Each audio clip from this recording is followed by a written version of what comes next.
Yes, Francis.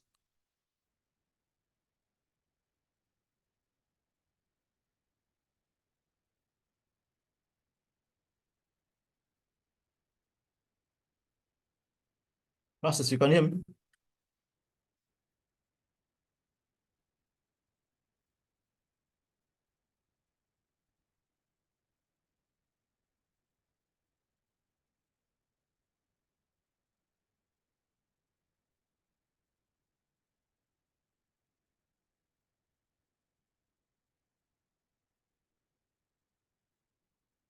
Francis?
Francis, you can hear me?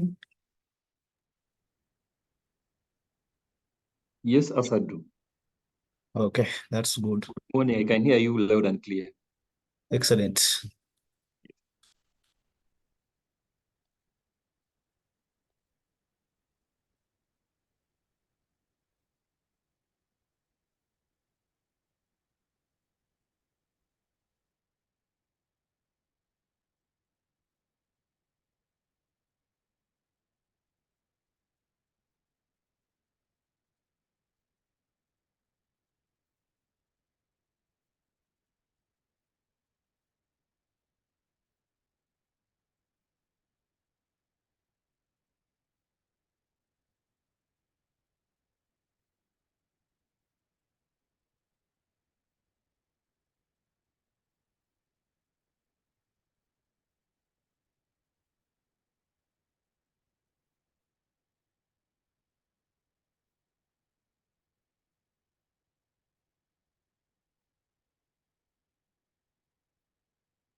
Good morning, everybody.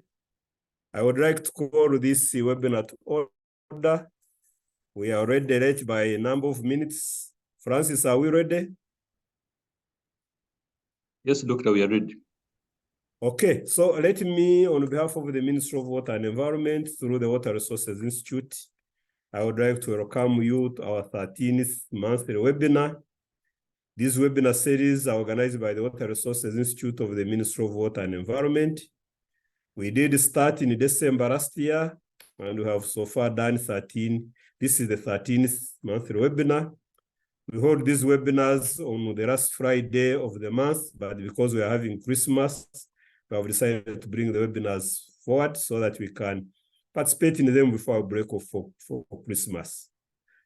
And I would like to thank those that have participated in the previous webinars. We want to encourage those that have not participated in previous webinars to keep on the watch out, to register in the chat so that your contacts can be got, so that you can participate in the webinars.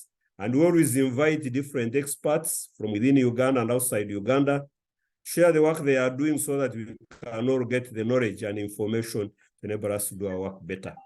And for today, we are going to have a presentation on wetlands mapping as a tool to guide planning and ecosystem restoration efforts in Uganda.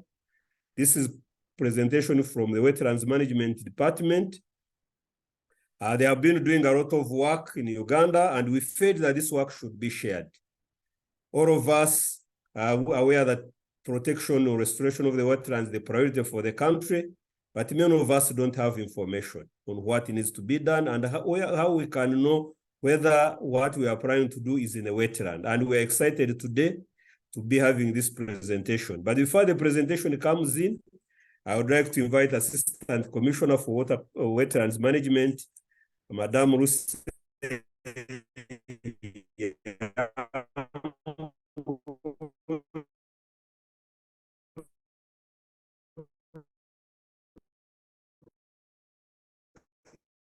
To come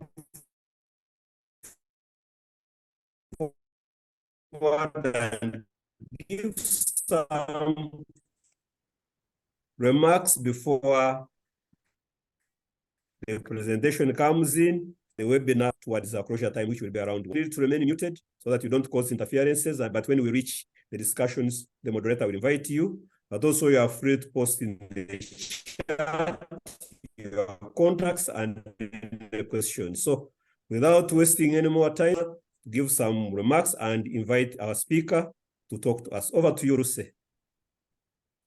Good morning, everyone. Can I be heard? Yes, we can hear you very well. Yeah, you very well. Okay, good morning, everyone. I'm in a very erratic network area, but I think we'll manage.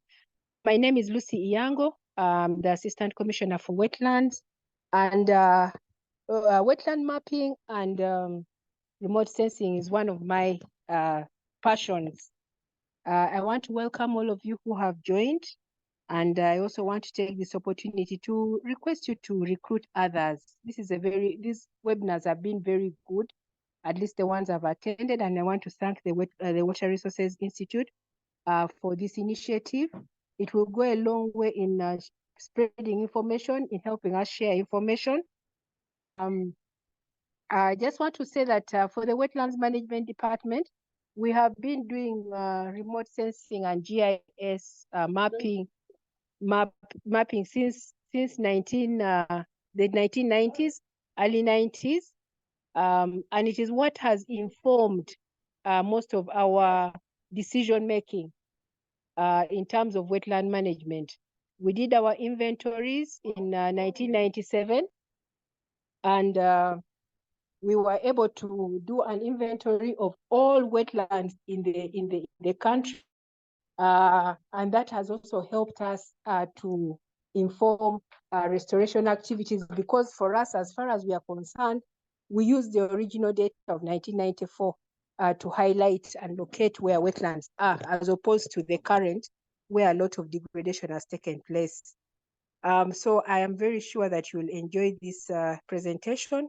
Mr. Asadu is a senior wetlands officer, and he's in charge of our GIS and remote sensing lab. And together with a few other staff, they've been able to ensure that we build up what we call a national wetland information system.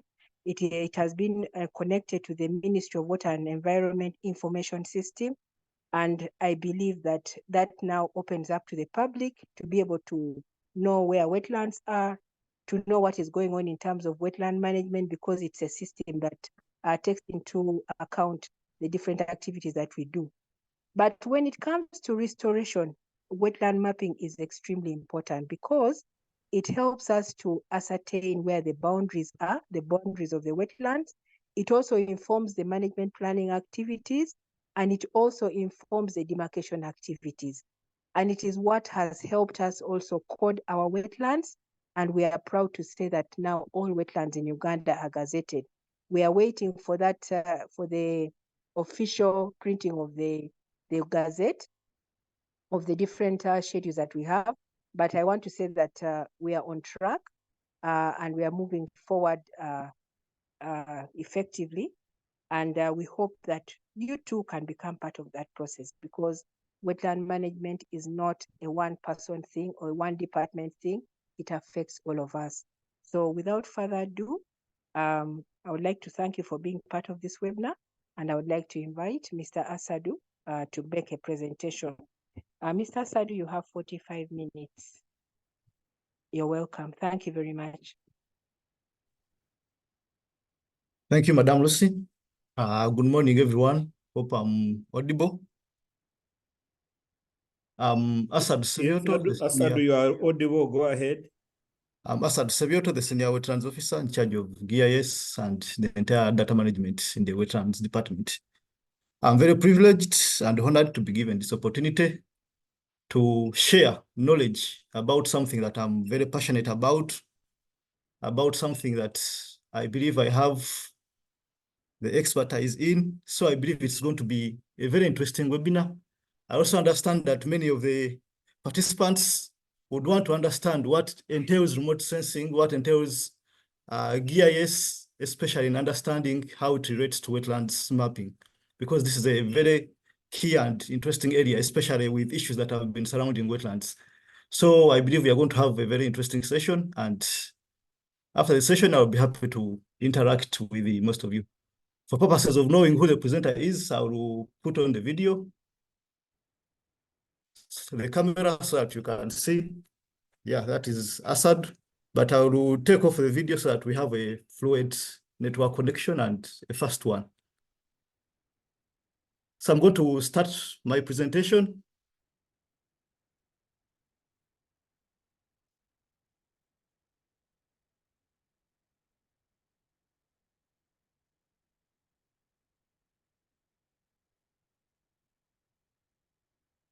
I hope it's now shared. Yes, Yes, it is. So as the webinar says, we are going to be talking about wetlands mapping as a tool to guide planning and ecosystem restoration efforts in Uganda. We have to, first of all, understand that the world has evolved, the world has moved on, and basically all decisions that we make nowadays for all policymakers, decision makers, are based on data. And one of the most efficient sources of data is GIS and remote sensing, plus others. But basically, when we go to natural resources management, water resources management, urban planning, transport management, nowadays the world is basing on technologies. And one of these key technologies is remote sensing and GIS.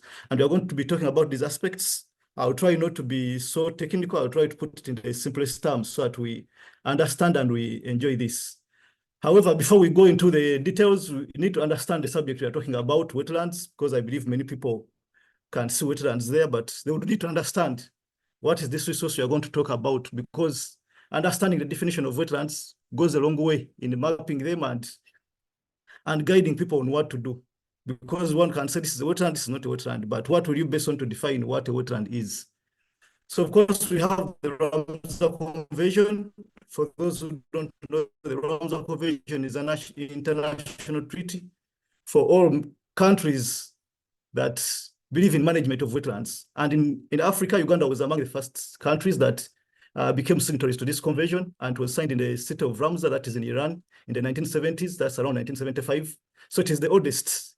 It is one of the oldest multilateral environmental agreements where countries came together to agree on management of wetlands. And in this, they decided to organize and designate some of the sites as international sites or international Ramsar sites. These are wetlands of international importance. In Uganda, where we have 12, some of you know Mabamba Bay in the Kasanje side, Wakiso, you know Lutembe Bay, where you see around the Namulanda in Entebbe, on Entebbe Road. We have Opeta, Bisina, we have Lake George, where you see the Queen Elizabeth National Park. We have the Murchison Falls Delta. For those who have visited Murchison Falls National Park, you see most of the animals along that Ramsar site. So these 12 sites are wetlands of international importance because they believe that they play more roles than even at national scale. So when they defined the Ramsar Convention, it decided to come up with a definition of wetlands as areas of marsh, fen, peatland, or water, whether natural or artificial, permanent or temporary, with water that is static or flowing, fresh, brackish, or salt, including areas of marine water, depth of which at low tide does not exceed 6 meters. So for the Ramsar Convention, they believe that any area where you dig and before reaching 6 meters, you find water. It is defined as a wetland. So wetland can be temporary, can be permanent, it can be artificial. You know, we can create wetlands, there are those artificial constructed wetlands. Of course, in Uganda, we are going to start doing so if our review of the policies comes into place. We want people to start doing this. You can construct an artificial wetland. And we have, of course, these pit areas, the marshes, the fen. Of course, for inland countries like Uganda, we don't have things like marine water, those are along the coasts. However, it is now upon countries to domesticate this definition into what fits in their wetlands. And for Uganda's National Policy for Conservation and Management of Wetland Resources, the one of 1994, we defined wetlands as areas where plants and animals have become adapted to temporary or permanent flooding. So for areas where you see temporary or permanent flooding and permanent, we usually talk about water staying for 3 to 6 months. And if water staying below 3 to 6 months, then that one becomes a seasonal wetland. But it still remains a wetland, and we consider all those as wetlands. And that's why you see the definition, they defined for plants and animals, as well as they're adapted to this, it makes it a wetland. So we all understand wetlands are important ecosystems, whether direct or indirect, they provide services. They provide raw materials, a number of people depend on them. You see now sand has become like a mineral because of the importance it plays, and you will not find sand on a hill. You will not find sand on something that is, it is one of the elements that define a wetland. The clay, the papyrus, and other vegetation, it's a food source for fish, yams, vegetables. When you go to Teso, you'll find, like, especially during the rainy seasons, all men are gathered in these wetlands to fish. So it's a source of livelihood for majority of these people. And it also plays other services that we might not be seeing with our naked eyes. Yet they are the most important, like water filtration, climate change modification, habitats for flora and fauna, and a number of services and benefits. However, when you see these wetlands, they're facing a number of threats, especially from anthropogenic sources. And some of these threats include the drought, the bush burning, over-extraction of wetland resources, infrastructure development, you can see in Rubiji, and unsustainable farming methods, among others. So when we look at these wetlands, and we go to the challenges, because it's these challenges that are going to drive, that have driven the need for innovativeness to make sure that we employ these resources and tools to make sure that we can explain where these challenges are and how these threats are causing damage.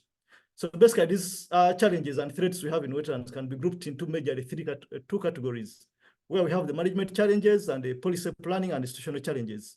When you look at the management challenges, we have the inadequate scientific information, and that's why you see we've tried to develop the National Wetlands Information System. That's why you see the Ministry of Water has come up with the Water and Environmental Information System. All these efforts are geared towards closing this gap of providing information, both for technical staff and the public, because this information is needed. The staffing, when you look at the Wetlands Management Department, I don't think we are more than 40 technical officers, and these have to cover the entire country. So of course we cannot be everywhere. We have limited funding.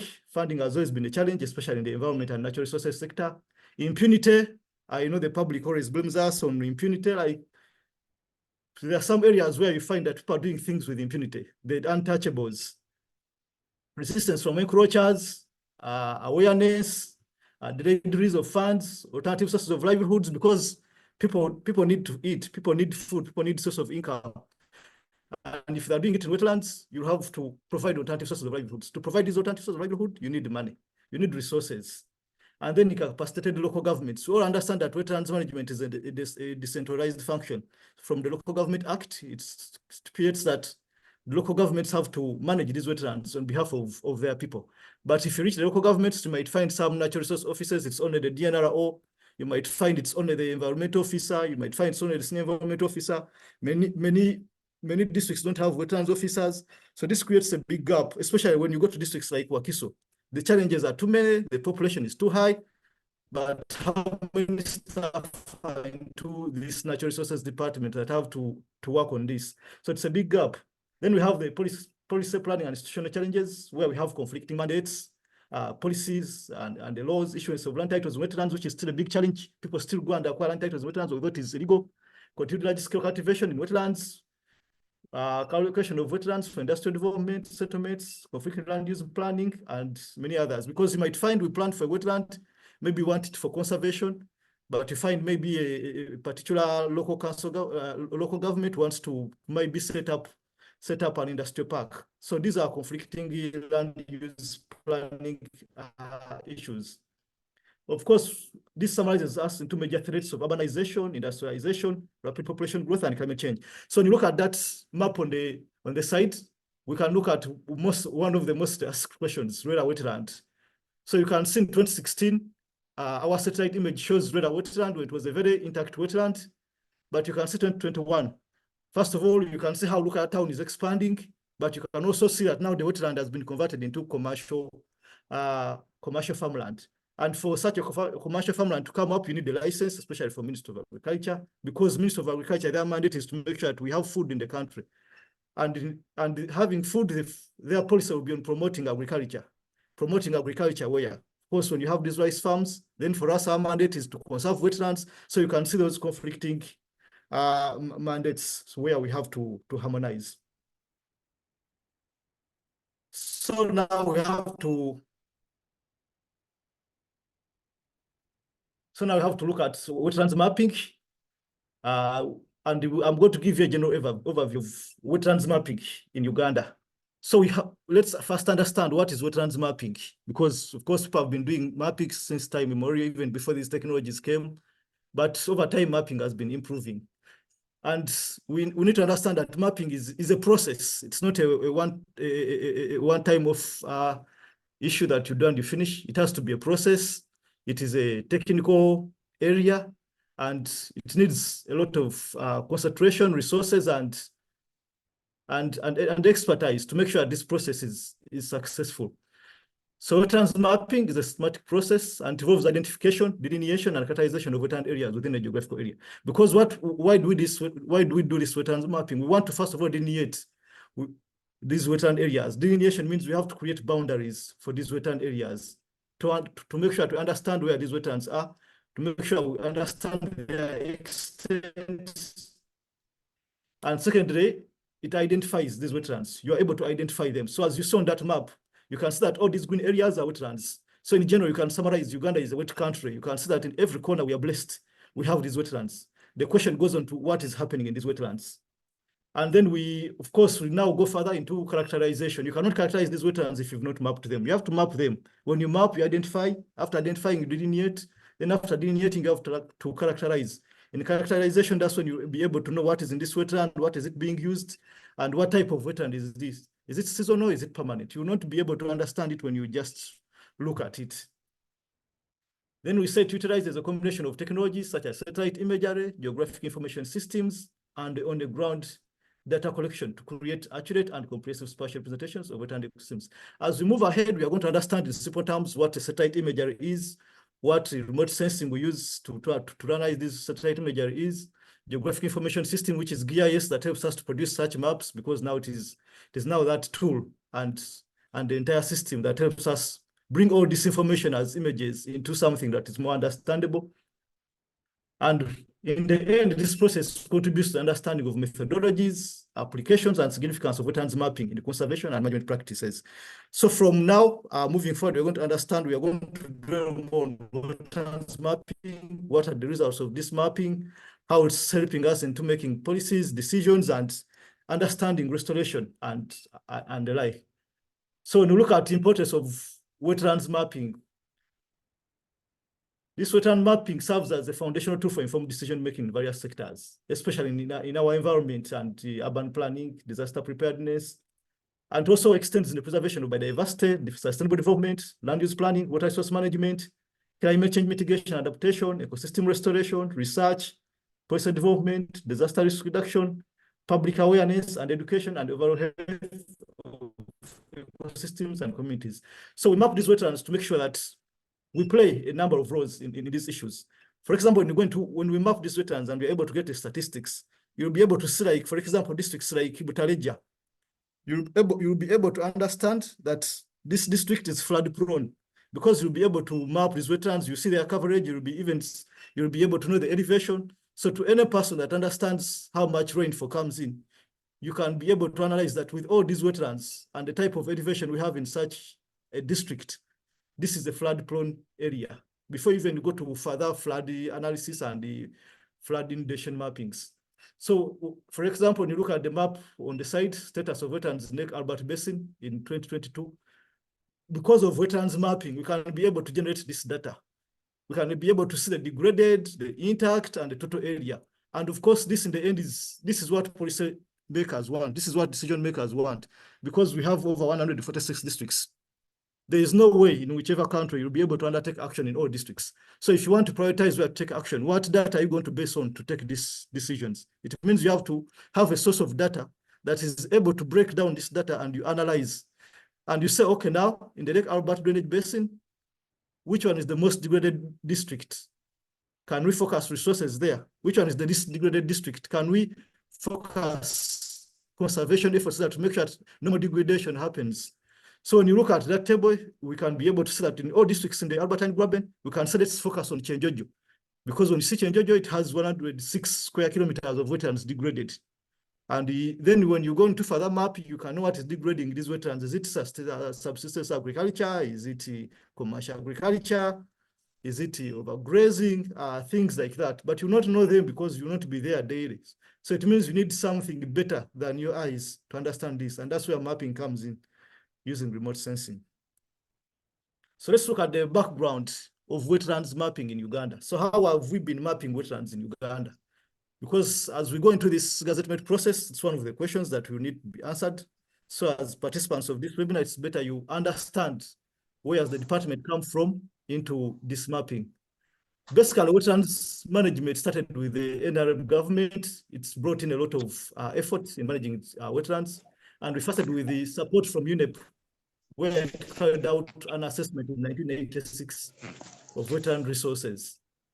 And in 1994, we did a countrywide comprehensive wetlands inventory exercise. That's when it was initiated. And this worked hand in hand with the National Biomass Study Project, which was then under the Forestry Department as they were creating NFA, because we know NFA is responsible for the National Biomass Studies.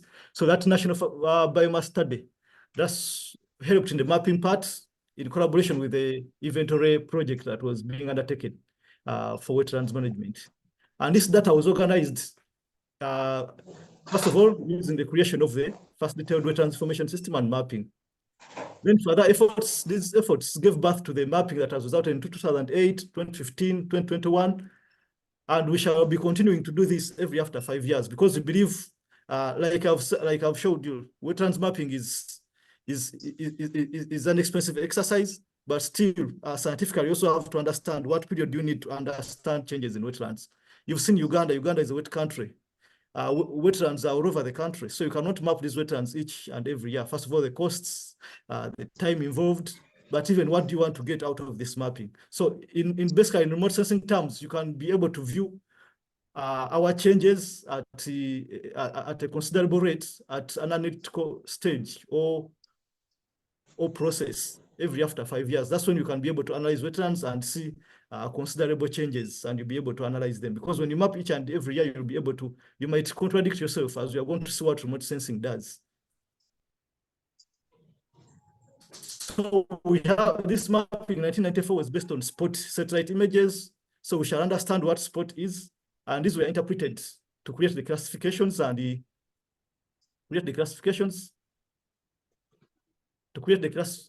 these spot images were interpreted using the supervised classification, and these processes we are going to talk about ahead, where they were ground truthed, and they produced a wetland vector map or polygons, which we have now in our systems. And during this ground truthing process, we had the wetland section observation forms, wetland monitoring site forms. So for those who are going to be enjoying the water and environmental information system, especially for internal staff, you'll be seeing all these forms on the platforms. And these forms are also available in our wetlands inventory guide. So these were the forms that were picking the data, and what the National Biomass Study Project that was doing the mapping part was doing was just to input this information and make sure they confirm the status of what is in these wetlands. And later, these wetland polygons were linked in the use of ArcGIS software. By then, S3 had started producing ArcGIS software. So by that time, in 1994, we had 45 districts. And this implied the volume of paperwork was overwhelming. So if you looked at our inventory guide, these are a number of forms where you had to fill in. Although there were 45 districts, it was a lot. So imagine if it was too much when there were 45, what could happen now if we did paper-based inventory and mapping in 146 districts? Would never finish. You would have like a full office full of papers And that's how now NWIS comes in, and that's how remote sensing comes in, that's how GIS comes in, to make sure that now it automates this process, it makes it simpler, it makes it easier for the people who are generating this data and for the people they are generating it for. Because, you know, paper-based formats have a lot of disadvantages that come along with them. So these records collected between 1994, because the inventory process was long. So imagine data collected from 1994 up to 2003. How much data was that and the papers that were there? So these records had to be entered into MS Access databases by that time on one side, and the standalone maps on the other side. Like we said, they had the National Biology Project, which was doing the mapping, then we had the inventory, which was doing the recording. So the recording was entered into MS Access databases, of course, which don't have maps. And merging these two gave birth to the National Wetland Information System, and which is now the basic data management system for wetlands management in Uganda. So over our process, NWIS has been improved, NWIS has been updated up to where we are, where it is now integrated into the Water and Environmental Information System. So, but by then it was merged into to create an ArcGIS database technology, which was a geodatabase, and a map interface, which was ArcMap. So basically, those maps you've been seeing, those maps are produced using ArcMap, which is just a map interface. Then in the background, you have an ArcGIS database that can collect all this information into one geodatabase. So merging this created the National Wetlands Information System. That image you see is what the National Wetlands Information System originally was looking like before we've now connected it to the Water and Information System. You can see that we had the wetlands map of Uganda. You would click on and see it. We had the wetland section observation sheet, wetland monitoring site data sheet, and wetlands biodiversity inventory data, because we have all this information. So with support from BTC, which was the Belgian Belgium Technical Corporation, through the WSSP support project and consultants from Triaxis Globe, NWIS was upgraded to run as ArcGIS 9.3.1 platform. That's the National Wetlands GIS, which we used to call the NW GIS. And this was using the ESRI's geodatabase model of ArcGIS. ESRI is a manufacturer of this ArcGIS software we are using. For those who have ever interfaced mapping, you can understand that ArcGIS or ArcMap is one of the most prominent mapping softwares. So that's how we had built NWIS. And the ultimate objective of linking these inventory data tables with the existing wetland map was to make sure that now you can access this information at a go. But of course, this system came with the limitations. For example, we couldn't easily link it with the districts because you needed to have GIS knowledge to be able to use this system. And of course, that limited data access because data is made for people. So if you make data and people cannot get the data, people cannot access this information, then it's not data because you are not making it for yourself. So of course, now with the support with the JICA, NWIS was further improved. And in 2012, that process began, trying to merge, and the ArcGIS software developed. So in 2017, 2018, that's when the Integrated Water Management and Environment Project initiated this process of transferring all ministry databases into one single database. So therefore, NWIS had to be redesigned to fit into the design of the Water and Information System. And this week, the minister launched the system. So when you see that link, if you go to waste.go.ug, you can now access NWIS information openly from the comfort of your phone or your homes or your offices. So now this is the vision we are having, so that every person can have this basic information without coming to our offices to understand where wetlands are, where these wetlands are, what is their status, and everything from the mapping exercise. So you can check and you see on that platform, you'll find National Wetlands Information System. When you look more, you'll be able to further interview and see what comes out of these results of wetland mapping. So now, let's go into the process of how do we do this mapping. I'm going to try to make it as simple as possible, what we do in this mapping, what processes we go through, so that you get a background feeling of what entails the results you see. This is also good for our own check. If you have any issues to ask, to understand like how would we come up with these wetland boundaries. So we have to understand that wetlands are vast in Uganda. If we ever went for a physical surveying of wetlands, to say like the way you call a surveyor to map your plot, and it comes with an RTK and picks these plots. So if on a bad day, for example, on a rainy day, if a surveyor takes almost 5 hours to come up with a map of a 50 by 100 feet plot, so you can imagine what it takes to come up with wetlands that cover almost 13.9% of the entire country. It means you will survey forever. And in the rainy season, you might not succeed a lot. So this creates need for reliance on technology. We can understand the challenges that come with it, but we believe it is the best we have, and we just have to find ways of improving it in year in and year out. And as technology comes ahead, every year things change, and every year for technology, things always become better.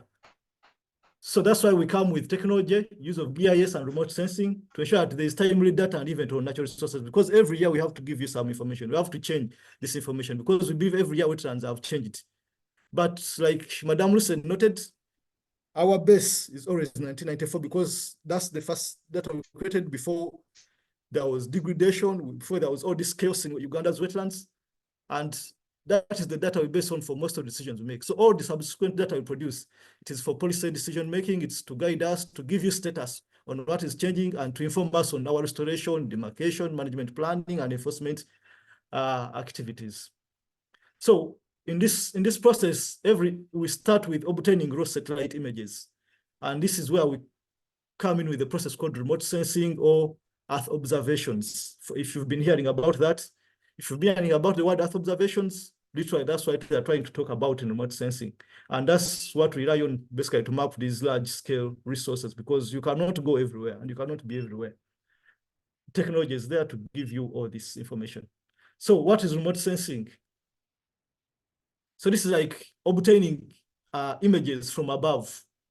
When you see S3, which is the Environmental Systems Research Institute, for it defines in its library, remote sensing as collecting and interpreting information about the environment and the surface of the Earth from a distance, primarily by sensing radiation that is naturally emitted or reflected by the Earth's surface or from the atmosphere, or by sending signals transmitted from a device and reflected back to it.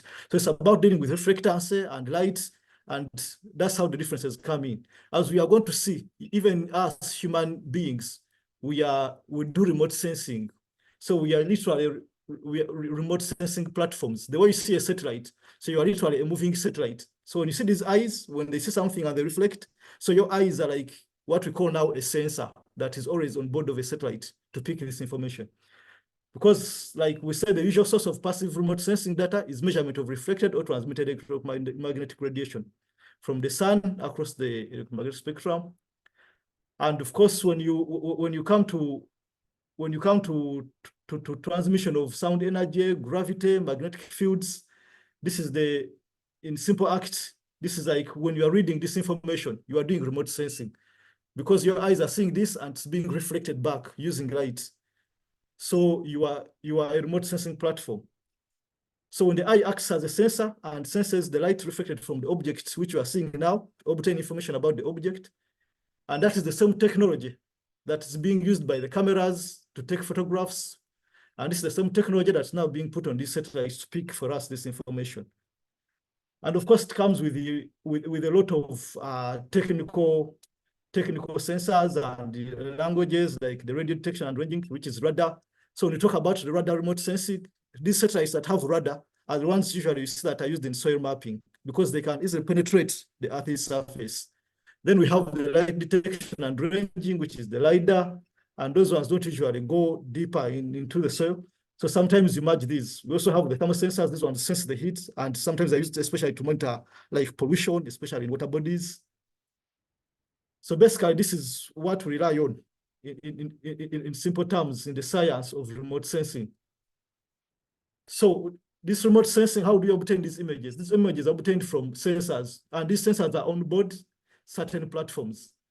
So these platforms, these are like things we call like vehicles that carry remote sensors, allowing them to collect data from a distance. And we have 3 main types of platforms in remote sensing, and each has its own characteristics and capabilities. We have the ground-based, which are tripods and towers, of which human beings you are part of. You are ground-based remote sensing platforms. We have aerial ones, which are manned aircrafts and unmanned aerial vehicles, which we call UAVs. commonly called drones. And we also have satellite platforms, which are the common sources where we get this information. And this facilitate data collection from Earth's surface, atmosphere, and oceans, because way above, so they can observe at a large area. So when you look at this image on the side, you can see that this satellite, which is a remote sensing platform, it has sensors on board, and the sensors are the real devices that are picking information or taking these images. You have the sun, which is creating the radiation. Like we are going to see how do we see that this wetland is intact, this wetland is degraded, this wetland has papyrus, this wetland has things. It comes with how remote sensing applies with the sun's radiation and the atmospheric changes. So you can see when these radiations come and they're scattered, they're reflected back. That's what the remote sensing images picks. So that's why you see when you see, for example, for those who know Google Earth, it is free of charge. When you open Google Earth on your computers, you can be able to see this image. When you see this image, you'll see that even to a person who has, like to a layman, you can easily know that this is water, or this is a lake, this is an ocean, this is a forest, this is a wetland, this is a road, this is a town. Why do you think you're able to see that? It's because of this reflectance from the sun. And that's what the sensor picks. And because of the atmospheric changes, it creates those colors. You can be able to see that water is maybe dark or it is blue. You can be able to see that the forest is maybe green or light green. You can be able to see like white for towns, for example, Kampala, because of that reflectance. So that is the science behind how we pick out these land use and land cover uses and types. So in summary, I will not read all these because I don't think you need to understand all of them. But I will just list what are most of these sensors we use to pick images for our remote sensing. We have the UAVs, and this is, I think, the latest technology now we have in place. Of course, these UAVs are now modern, but when you're doing remote sensing, we're not talking about UAVs for weddings and the functions. These GIS UAVs are usually different because for them, they should have sensors on board, and these sensors should be able to georeference images, because when you're going to do remote sensing, you need georeferenced images that you can easily put into a GIS environment and you analyze them, because GIS only deals with spatially georeferenced data, not just an image that you've taken there. Those ones don't work. And you can see that with UAVs, you can now get images of 3 to 30 centimeters because UAVs fly at, it's you who's controlling how it's flying, and they can't go very far. So you can fly them at a lower level. It means they can pick images of 3 to 30 centimeters resolution. This is very, very, very high. This is one of the highest you can get. Imagine seeing a wetland at 30 centimeters from above, or 3 centimeters. It means you can easily see what is papyrus, what is the taifa, what is the, which ones are sedges, which ones are, like you can see all these different types of vegetation. You can see, even know that this is the sugarcane, this is the sunflower, this is, so this is one of the areas we want to go into if you want to further classify and improve on our accuracy of mapping wetlands and close all these gaps, because they close like 30 centimeters. Trust me, the degree of error will be totally less. But you can see they have limitations because they cover a smaller distance, because they are small machines, of course, so they cover a small distance. And it means if you are to map the entire country, you need almost a full year to drive this drone around and do the rest. So the other thing that we can use as a remote sensing platform, these are helicopters or airplanes. Of course, these ones can move a greater distance, but as you can see, they also require skills, because you need skills, not that you just drive, but you need somebody who can drive and be able to pick images you need. So when we talked about SPOT images, SPOT was a satellite developed by the French, and it's the French government that owns this satellite. It's the one we used to map the first 1995 dataset in that first national biomass study. That's what they used. And of course, they had a number of satellites, and these were giving you images of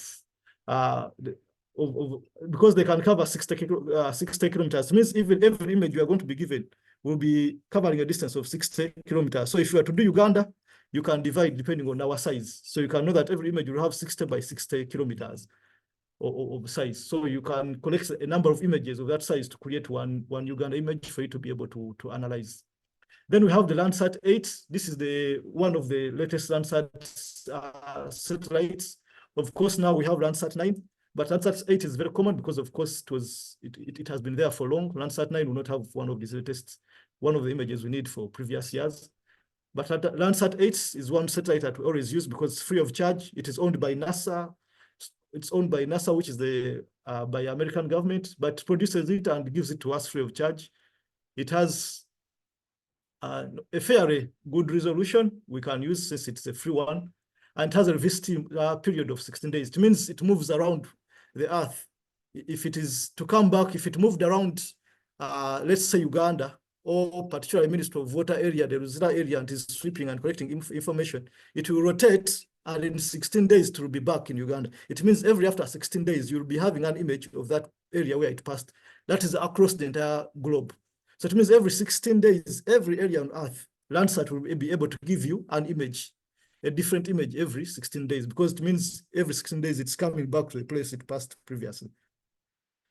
Then we have the Quick Buddy 2. That one is commercial, very expensive, and this is one of the images we want to use if we are to close the gaps, but they are very expensive because these are commercial satellites, but they are one of the best with high resolutions. Then we have the Advanced Spaceborne Thermal Emission and Reflection Radiometer, which is the ASTER, and it's also a good one. We have Planet Lab, which is also commercial and very expensive. So all these commercial satellites, these ones, the Planet Lab, are too many, and they give a resolution of 3 to 5 meters. Trust me, this is the best you'll have. This is the best you'll have, and you can see that sometimes Google Earth gets some of these images from Planet Lab because they pay and they get all these images, and because of us continuing to use Google Earth, they are able to get the money to pay Planet Lab to give you these images. That's why you see, for Google Earth, you can even locate your house. So imagine if we were using this same data to map wetlands, the degree of error would be close to almost none, because we shall have a bigger area because it's a satellite from above, so it's covering a significantly larger area than drones. And these are images of 3 to 5 meters. So when you open Google Earth, I know everyone who knows where their houses are, you'll be able even to locate the houses. So that is how deep and detailed this satellite can go. So we have the Iconos, and then of course we have the Sentinel-2, which was launched in 2015, and this is owned by the European Space Agency of the European Union. And so our latest mapping, like the current maps we have, like we are going to see, we developed them using satellite-2 images, because these are 2 satellites. We have Sentinel-2A and 2B. So as one moves, the other also is moving. So you have a higher possibility of having an image in an area, because there are 2 satellites moving in different directions, but covering almost the same areas. And in every 10 days, they are passing in the area they passed before. So that is a good source of information for our wetlands data and information. Even if you wanted to know how this thing has been changing. So if somebody has degraded today and we want to know how the area looks like, if he says in November, we shall be able to know that. If we went to Sentinel, we shall be able to download images and analyze this, and shall be able to know that the wetland has changed in a period of 2 weeks, because every 10 days we shall be having an image.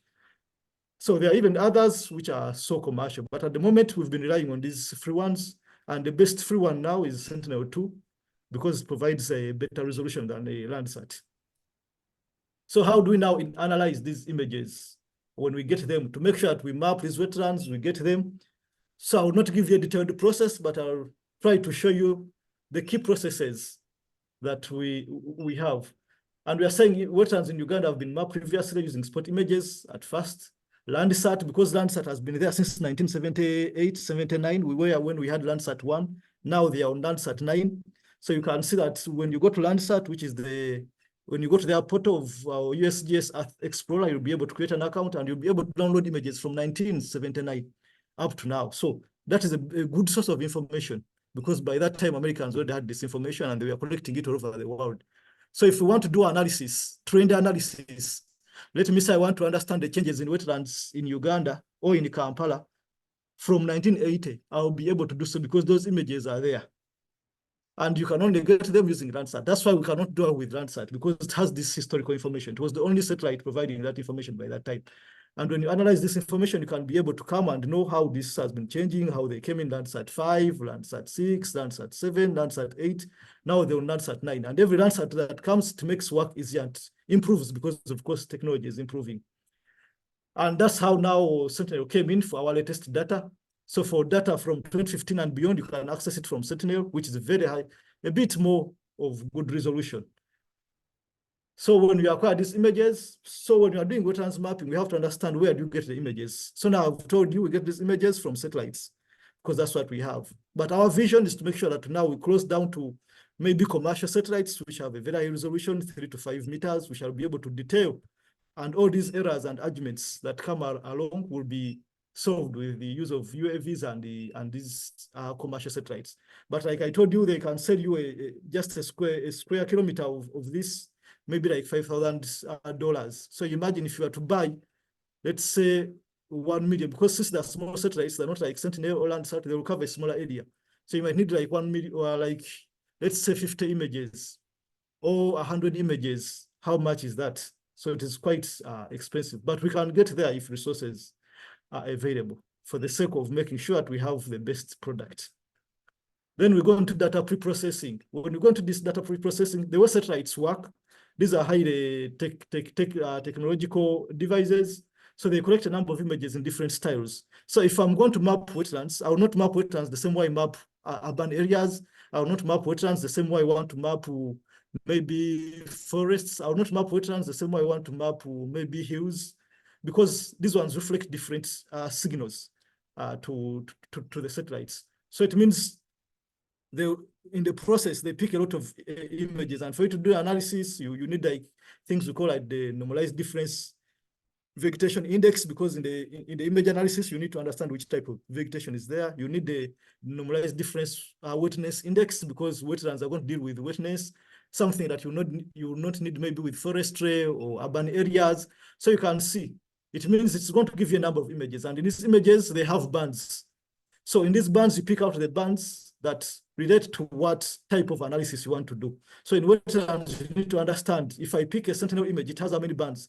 And in these bands, how many do I need? Because I don't need all the 13 or 8 bands to do an analysis. I need 5. So you pick, I know I want band 1, band 2, band 3. When I talk about these bands, all these are several images picked different, because they have different reflectors and the levels. So if I pick 5 bands, and I know these are the bands that relate to wetlands, these are the bands that will show me wetness, these are the bands that will show me vegetation, those are the bands that I'll pick out, because it does the calculations and it gives you what you want. So it means I will have to do stacking, I would have to do data pre-processing, I'll have to enhance these images so that they look better, I'll have to stack them to create one image, then I'll have to do atmospheric collection, I'll have to do even geometric collection for some satellites that have distorted the geometric locations, because you have to analyze things in the right place.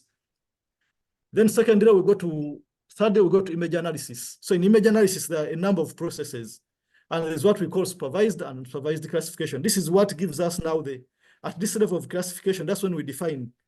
That's why when you look in our reports, you will see that we have a lot of questions. That's when you see things like subsistence agriculture. That's when you see built up areas. That's when you'll be able to see what we call like open water. That's when you see forestry. Then somebody comes and asks you, but why are you putting a class of forest in wetlands? Because we have swamp forests, we have forested wetlands. So you should be able to know that this is a forest, and then under the forest, you have to classify that it is a wet forest, a swamp forest, because if you leave it out, you'll be giving different figures. So that's why we go into classification, because unsupervised, you let the system, you will let the software first classify from what it sees.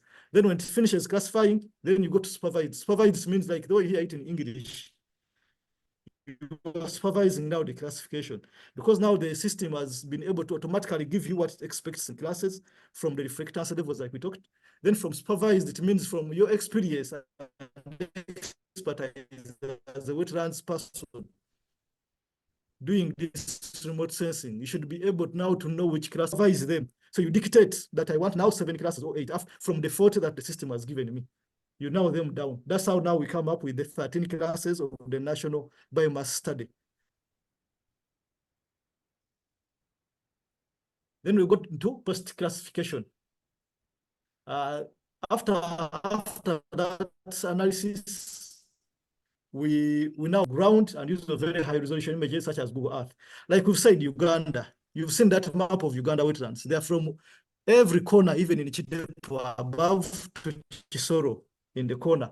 So if you were to work on the ground, picking validation points to make sure that you improve your map and know whether this is a wetland, it's not a wetland, you can see that it will be, for sure, to be close to impossible. So it means you have to, after validation, what we usually do because of resource limitations, you pick out areas, especially where you see a lot of question marks. Is it a wetland? Is it not a wetland? Is it papyrus or it is a forest? Is it a swamp forest? No. So you pick out such few contentious areas, and those are the ones you will visit on ground. like I said, because of resources. If resources are there, then you can visit as more control points as possible to make sure that you improve the accuracy of your wetlands map. But without that, we cannot stop mapping because of limited resources. We have help from technology, which is Google Earth. Like I've said, Google Earth already pays for these playlist images, for these quick bird images, which are very high resolution. That's 3 meters, 5 meters. So you go to Google Earth and you pick extra control points you want to use to improve your accuracy assessment. So in our remote sensing standards, when you are doing any analysis, when you are doing any quantification or accuracy assessment, your degree of confidence must be around 70 to 80% for you to say that your work has been good. If you put in these control points from your supervised classes and you get 50, 60, your work is wrong. It means you have to go back and analyze. In most cases, it means you'll be giving a big degree of error to your wetlands data set. So after that, then we end up in change detection. There are a number of change detection methods. And one of them is post-classification comparison. And this is one we use to tell information on changes in land use and land cover between two or more classified maps. So if we are to do restoration, like the way you see this map on the side, remote wetland before restoration 2015 and remote wetland after restoration in 2018, you can see that you have to do post-classification comparison to know what has been changing, because all these are land use and land cover. So when you look at the map, like I've said, these satellites rely on reflectance. If there's no water, or if there's a bad vegetation, if it's clear vegetation, it will give you that reflectance. And from your experience, you'll be able to understand that this area is now dry, or this area has been degraded, or this area is degraded and wet. So when you look at this map of remote restoration in 2015, for those who have ever used that road of, I think now they have tarmac from Tirinyi, is it Tirinyi? Tirinyi town going to Parisa town, it crosses that remote wetland. And for those who passed there in 2015, there even used to be dust. It was a wetland, but it had been degraded with rice, channeling, and everything that it had even dried up with dust. So you can see in the map, for sure, if you see the 2015 map up, you can see that these were farmlands. You can see the reflectance black to mean these places had been cleared for farmlands, and you can see the satellite is clearly even showing you the plots, these rice plots that had been removed. And on the sides here where you see in the middle, on the sides in the middle here where you can see a bit of burnt papyrus or burnt areas. Then when you go on the side here, you can see Lake Remwa. That is, so you can see like how we are saying, you can see Lake Remwa has a different reflection. You can see the degradation here has a different reflection. You can see areas that are dry with a different reflection. So that's how good remote sensing and technology is, especially in our mapping of wetlands. So even on the naked eye, you can easily see that this is a wetland, this is a dry land, this is a farmland in wetland, this is a farmland not in wetland, this is a road, a built-up area. You get it. So this is the beauty that comes with technology, and they're improving each and every year. So when we go down to the map of remote wetland after restoration in 2018, you can see that the satellite brings a totally different picture now. The burnt papyrus had regenerated and was healthy, so it can give you an indicator of a healthy wetland. You can see that where we had the rice farms here close to the road, you can see that now vegetation had come back, and you can see that it is wet vegetation, it is wetland vegetation, because when you get out here, you can see this is totally different reflectance from what you see here, and the boundaries are clearly mapped out. When you come here, it gives you black, it shows you Lake Remwa open with less pollution. Because when you see here, it means there was a lot of eutrophication. Maybe it was arising from a lot of farming here where you were using pesticides and everything. So it was creating a lot of algae in this Lake Remwa. And you can see that the reflection was showing that it is a lake, but with a lot of green. You can see, and that's what was reflecting. But you can see here after restoration, you can see that the lake had become clear, and you can see that it's only dark reflectance coming from water being reflected. So even if we took this image further into image analysis now and we take into GIS, we can analyze and we show how these were changing, how much of the farmland changed into papyrus, how much of the papyrus changed into maybe grassland, how much of papyrus became open water. So such things come now into change detection. And that's how we are able to give you this information. And that's how decision makers are able to know that what have we lost, what have we gained. So from remote sensing, we'll go now to GIS, because these work hand in hand. After remote sensing, you've gotten all those images, like the images I've shown you of remote. Now you want the data behind them. Now that's when we migrate into a GIS system. And when you look at a GIS system, how do they define a GIS?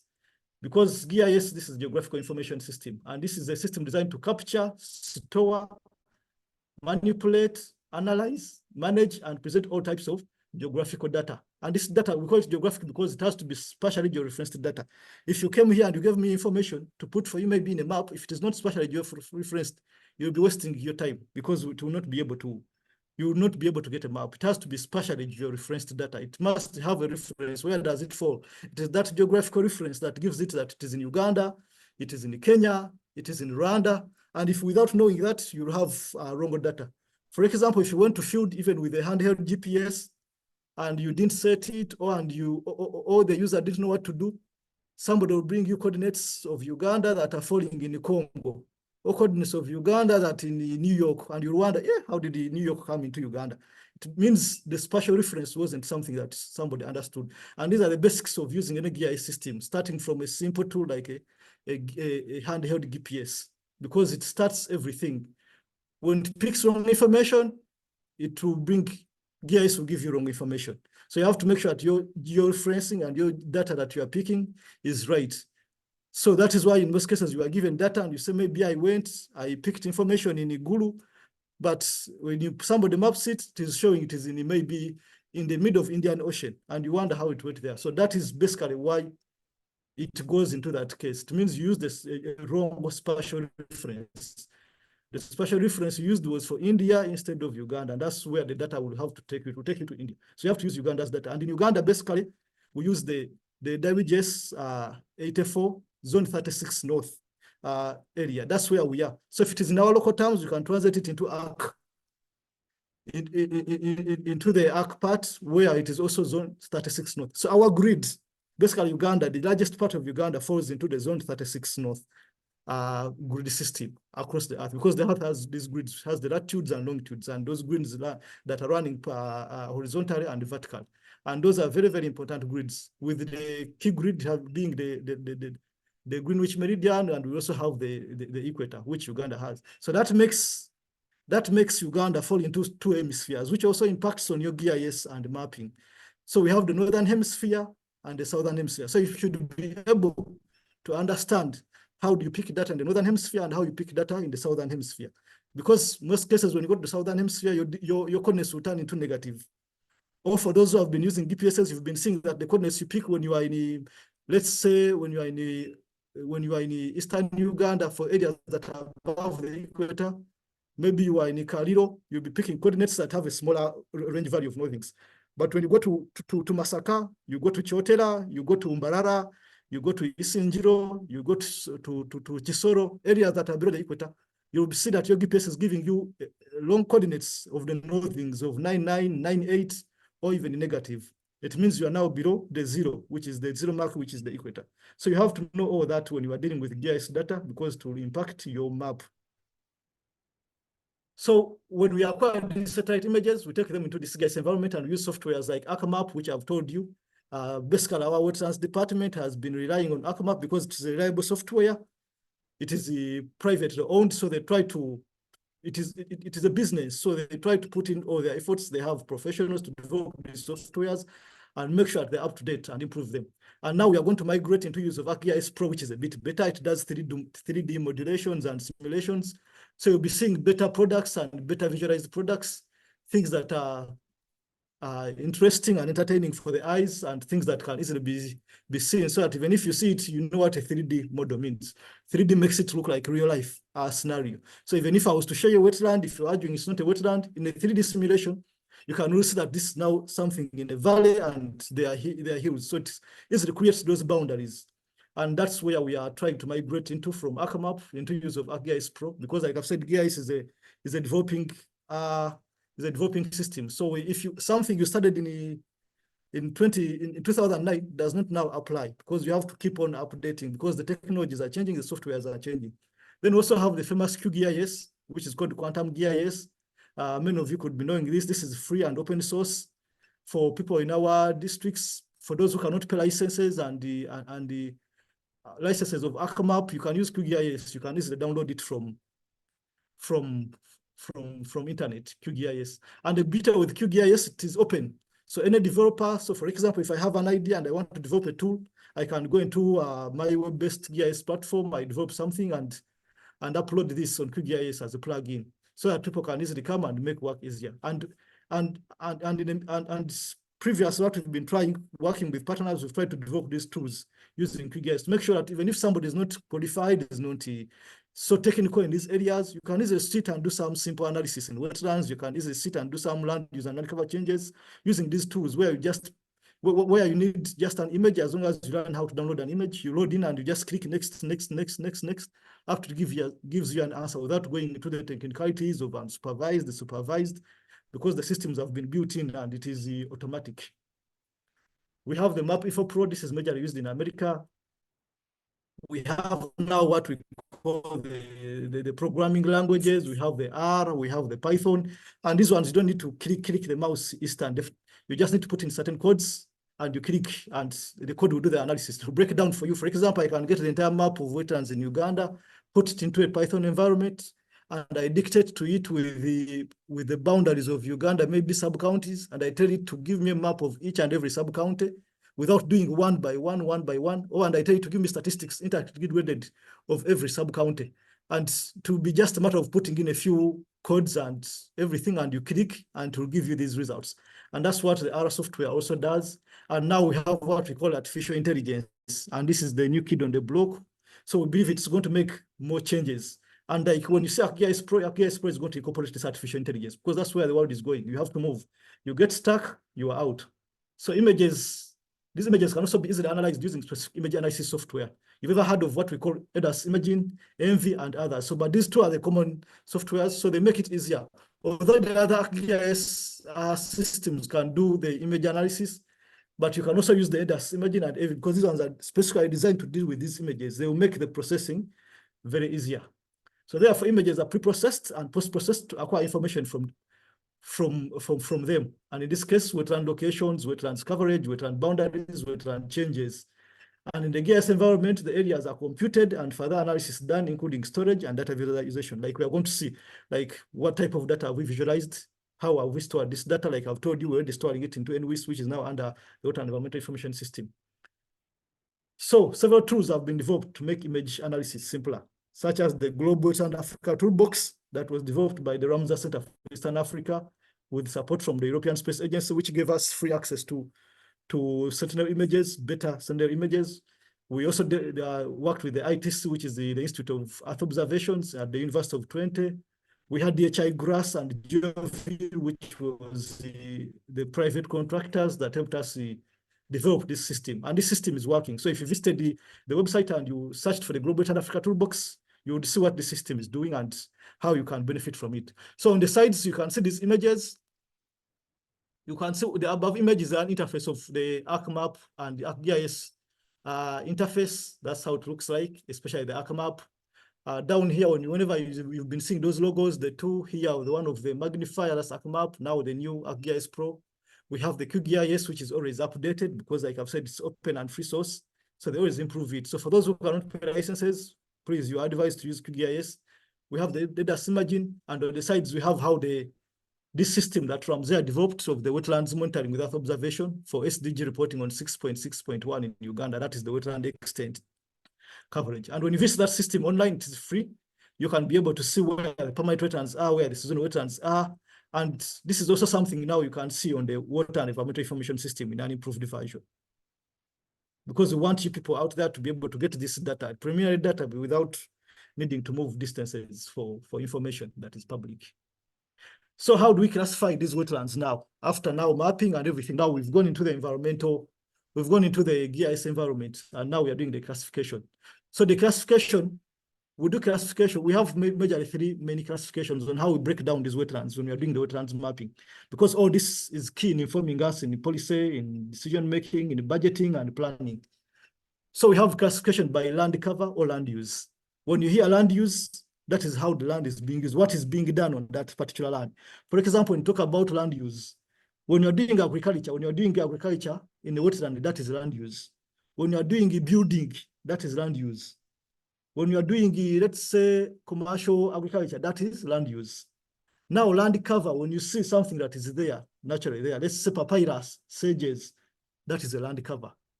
When you see open water, that is a land cover. Because it's been there, it has to be there. When you see tropical high forest, that is land cover. When you see plantations, that is land. Actually, plantations and woodlots, that is now land use because you've just put it there. It is not meant to be there. It is somebody, an anthropogenic interference that has created that. So that's how now we come up into breaking wetlands into 13 classes. Of course, these are the same classes that are used in the National Biomass Study. So if you went into the National Land Use Cover Map, it will have 13. But all these land cover classes you see, they are also now inside wetlands. I think you can get the difference. They are inside the wetlands. When you go into wetlands, you find there somebody who has put plantations and woodlots. Where we have deciduous trees or broadleaves, like when you see eucalyptus, these are broad-leaved plantations. When you see coniferous trees, those are like pine plantations. So you can see that through remote sensing. Now we go deep into breaking down in this wetland, which ones have these broad-leaved plantations, let's say eucalyptus, which ones have these coniferous plantations, let's say pine, because now you know this has been a trend in Uganda and people have been growing this a lot in wetlands. So we are able to identify that this place has eucalyptus and you've been seeing us cutting it and you ask why we cut it, because it is not a land cover, it is a land use. So we have to remove it so that the land cover comes back. When you see pine, we can be able to identify that. Now we can see the tropical high forest normally stocked because now these are the land use and these are the land covers, and we can easily differentiate them because satellites are improving, so you can go a bit further. But we believe if we apply the modern technology, if we have the resources to buy these images, we shall be able to help the public and even decision makers break this down further.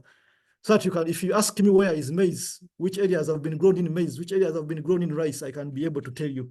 But at the moment, I cannot. I can just generalize that now I've seen this is subsistence farmland and this is commercial farmland. But with the drones, with the use of, let's say, commercial satellite images, we shall be able to give you that information. So those are 13 classes. And when you look on the map on the side, so you can see how these classes have been distributed in Uganda. And you can see that papyrus wetlands are few and they are measured close to the main water sources. So then we have classification by water regime. And the wetlands in the country are classified based on the water regime. That is permanent and seasonal water regimes. Hence the permanent and seasonal wetlands. Like we gave in the definition, what is a wetland? So these wetlands have seasonal and permanent. You cannot say that, no, my land is always dry, but when it rains a lot, the land becomes wet. It means it's in the wetland, and please, you leave that wetland. Because on our map, it will be a wetland, and you will be in a wetland. So those things of it is a dry season, and I mean, my land is dry, but water now attacks me when it is a wet season. It means it's you as attacked water. It has to be there. And all the properties show that it is a wetland. So that's why we have permanent and seasonal wetlands. And when you look at the analysis, there's no way you're going to leave seasonal wetlands because without them, we shall not have wetlands. These seasonal wetlands that feed the permanent wetlands you are seeing. You disturb seasonal wetlands, they dry up, you backfill, we shall not have the permanent wetlands. Like we are going to explain further when we break down in the third classification. So in Uganda, the permanent wetlands cover 30%, and the seasonal wetlands cover almost 70%. That's 9.8, approximately 70%. So you can see, you cannot let you play around with the 70% because this 70% gives birth to the 30%. Without this, we shall not have the wetlands we are talking about in Uganda.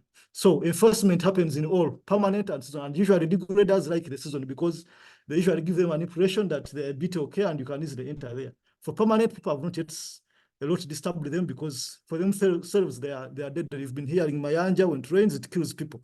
So people usually go slow on them. But without this season, even that Mayanja will dry.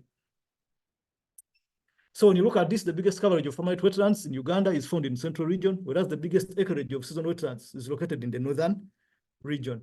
So when you look at the map, you can see where you see dark green, those are the permanent. And you can see that it's very, very, very little coverage. But you can see that whatever feeds in this dark green is light green, which are seasonal wetlands. It means without these feeding arms from the light green, this dark green will cease to exist. And you can ask me where this dark green is. When you see here in Kayunga, you have Seziwa. No one will go into that water to be killed. When you see here in eastern Uganda, we have the big Mpologoma wetland, and we have the Awoja wetland. You can say that these are big wetlands. But without them, without this seasonal, you will not be able to see anything.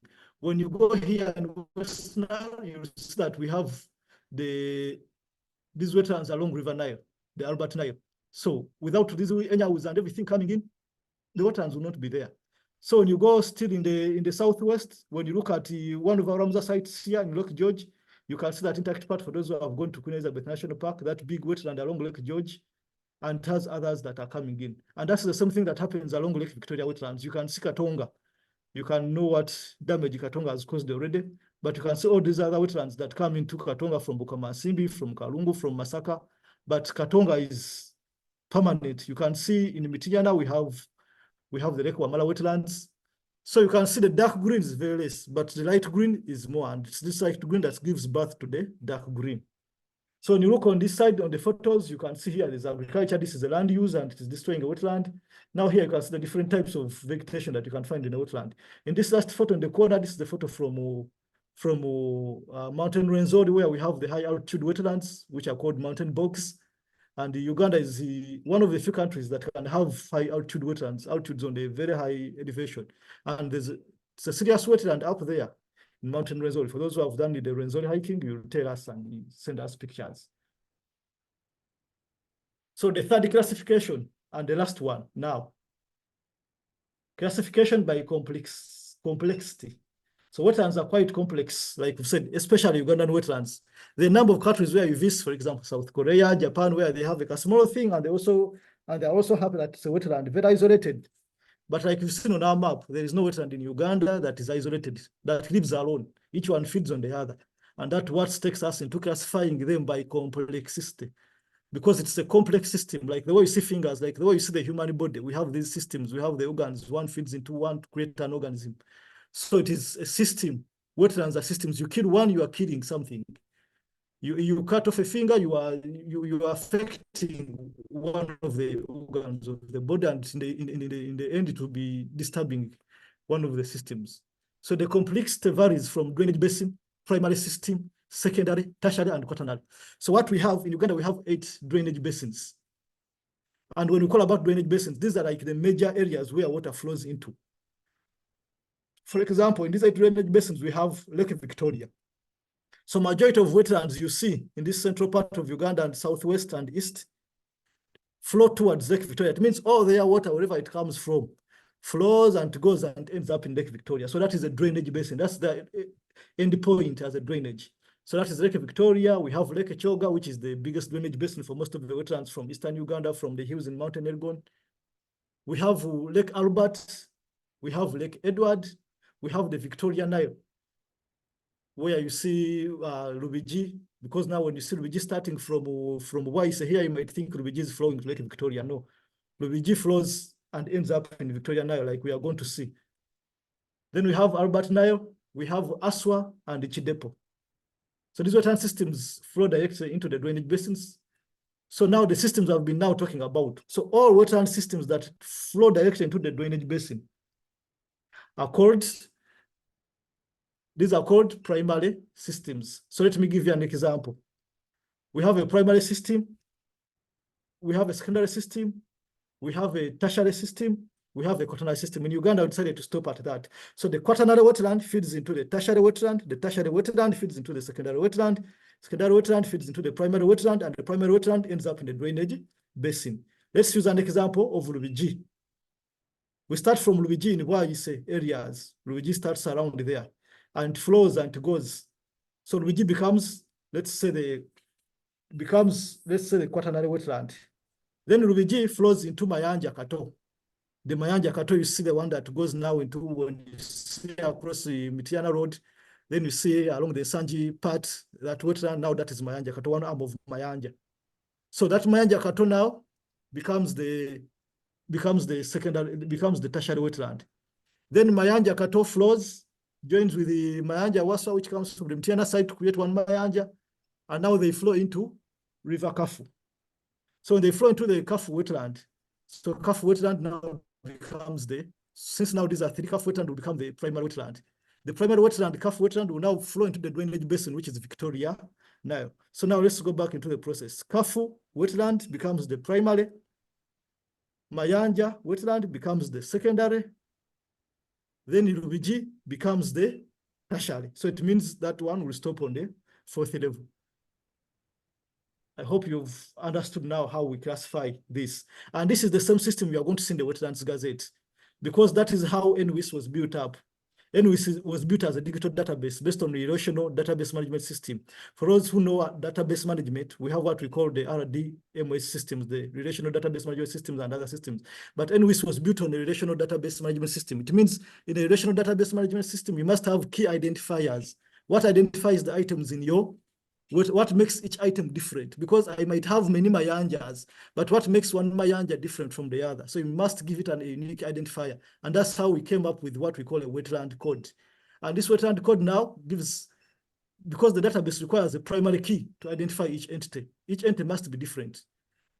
That's how you end up using the codes. The most important entity in NWIS is a wetland, because that is why NWIS was built. So the most important is the wetland. It's therefore necessary to assign a unique identifier to each wetland. So each wetland you see, the 8,000 plus that are going to be in the Gazette, has a unique identifier that makes it different from the other.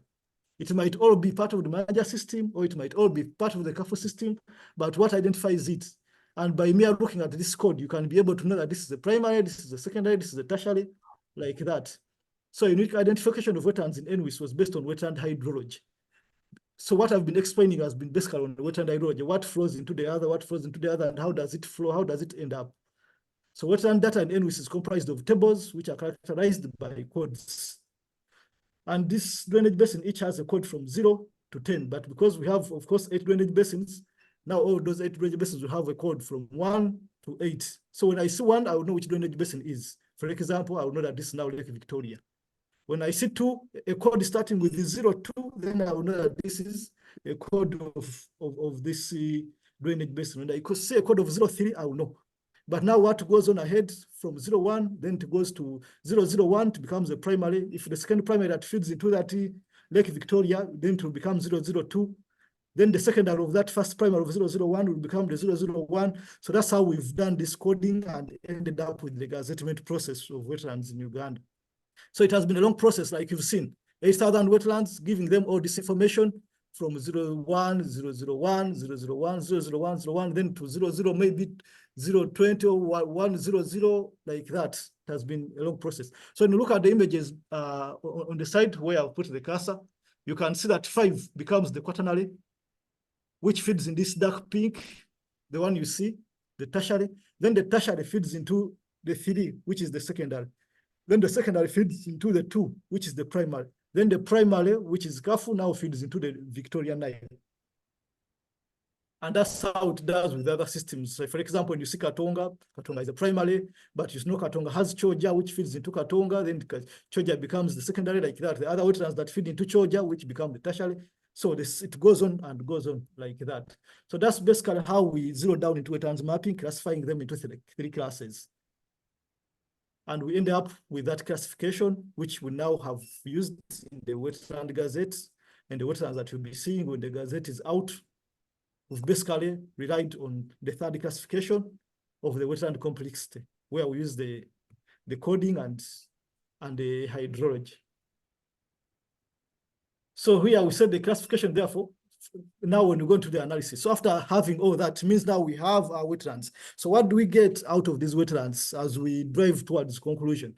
To understand that now these wetlands have been mapped. So when you've mapped, have you mapped them for yourself? Then you must map them to give you information. So after knowing where they are, after knowing that now this one is Katonga, this one is a feeder into Katonga, this one is a feeder into Choja, like that. What else? You must give decision makers and the policy makers this information, because they will not be interested in what happens in the background. So you have to break them down into what they need to make policies. So the classification therefore further guides the data analysis to understand where changes have happened, area coverage, and which classes of land use and cover fall under intact or degraded status. That's giving us the much needed statistics that you've always been seeing in our reports, in our presentations, and the targets we set as a country, as a department. For example, when you see in the NDP3, we set a target of restoring wetlands to 12%. So where do we get the baseline? So it means you have to do wetlands mapping to get that information of setting targets Without it, what will you be setting? Where will you get this information? So that's why we have to do wetlands mapping, and that's its importance. So when you see the coverage of wetlands in 1994 was 37,559 square kilometers, which was by then 15.6% of Uganda's surface area. It was big. People were still living in their areas. They are not yet decided to become fish, like how Honorable Tafile said, because you are in a wetland, are you fish? Wetlands were made for fauna, like how the definition says, and flora that adapted to that. But now you see humans in wetlands. So by that time, people had not yet started getting that appetite. So we are still at 15.6%. And now we are, in 2015, we went to 31,412 square kilometers, which reduced to 13%. So you can see that in that process over 20 plus years, we cannot account for where the 2.5% went. It means that one, people backfilled beyond repair. We cannot recover it. But now we set a target. We can recover the 13%. So however, when we did mapping, like I've said, technology is improving, satellites are improving. Now we use the Sentinel, so things have improved a better. We can now authoritatively say that wetlands coverage in Uganda now is 13.9%. Total, when you moved and said this is a wetland, whether you are in Rubiji, whether there is an industrial park with buildings, a wetland will stay wetland, and satellites will be able to, like I've said, will be able to do the normalized wetness index. And this index informs us about the wetness of the area, whether you've removed it or not. Because like I've said, radar data can give you that information. It can penetrate through the soil. So we have this 33,762 square kilometers. So 13.9%, that is the total. So, but of that total, like you see in the graph, only 9.3% is intact. It is the one that has the land cover. The balance, the 4.7% is what has been converted into the farms you are seeing with rices, the farms you are seeing with the eucalyptus plantations, the farms you are seeing with the buildings, with industrial parks. That is the balance. And our target is to make sure that in NDP3, we get at least some of that balance to 12%. And the journey is on.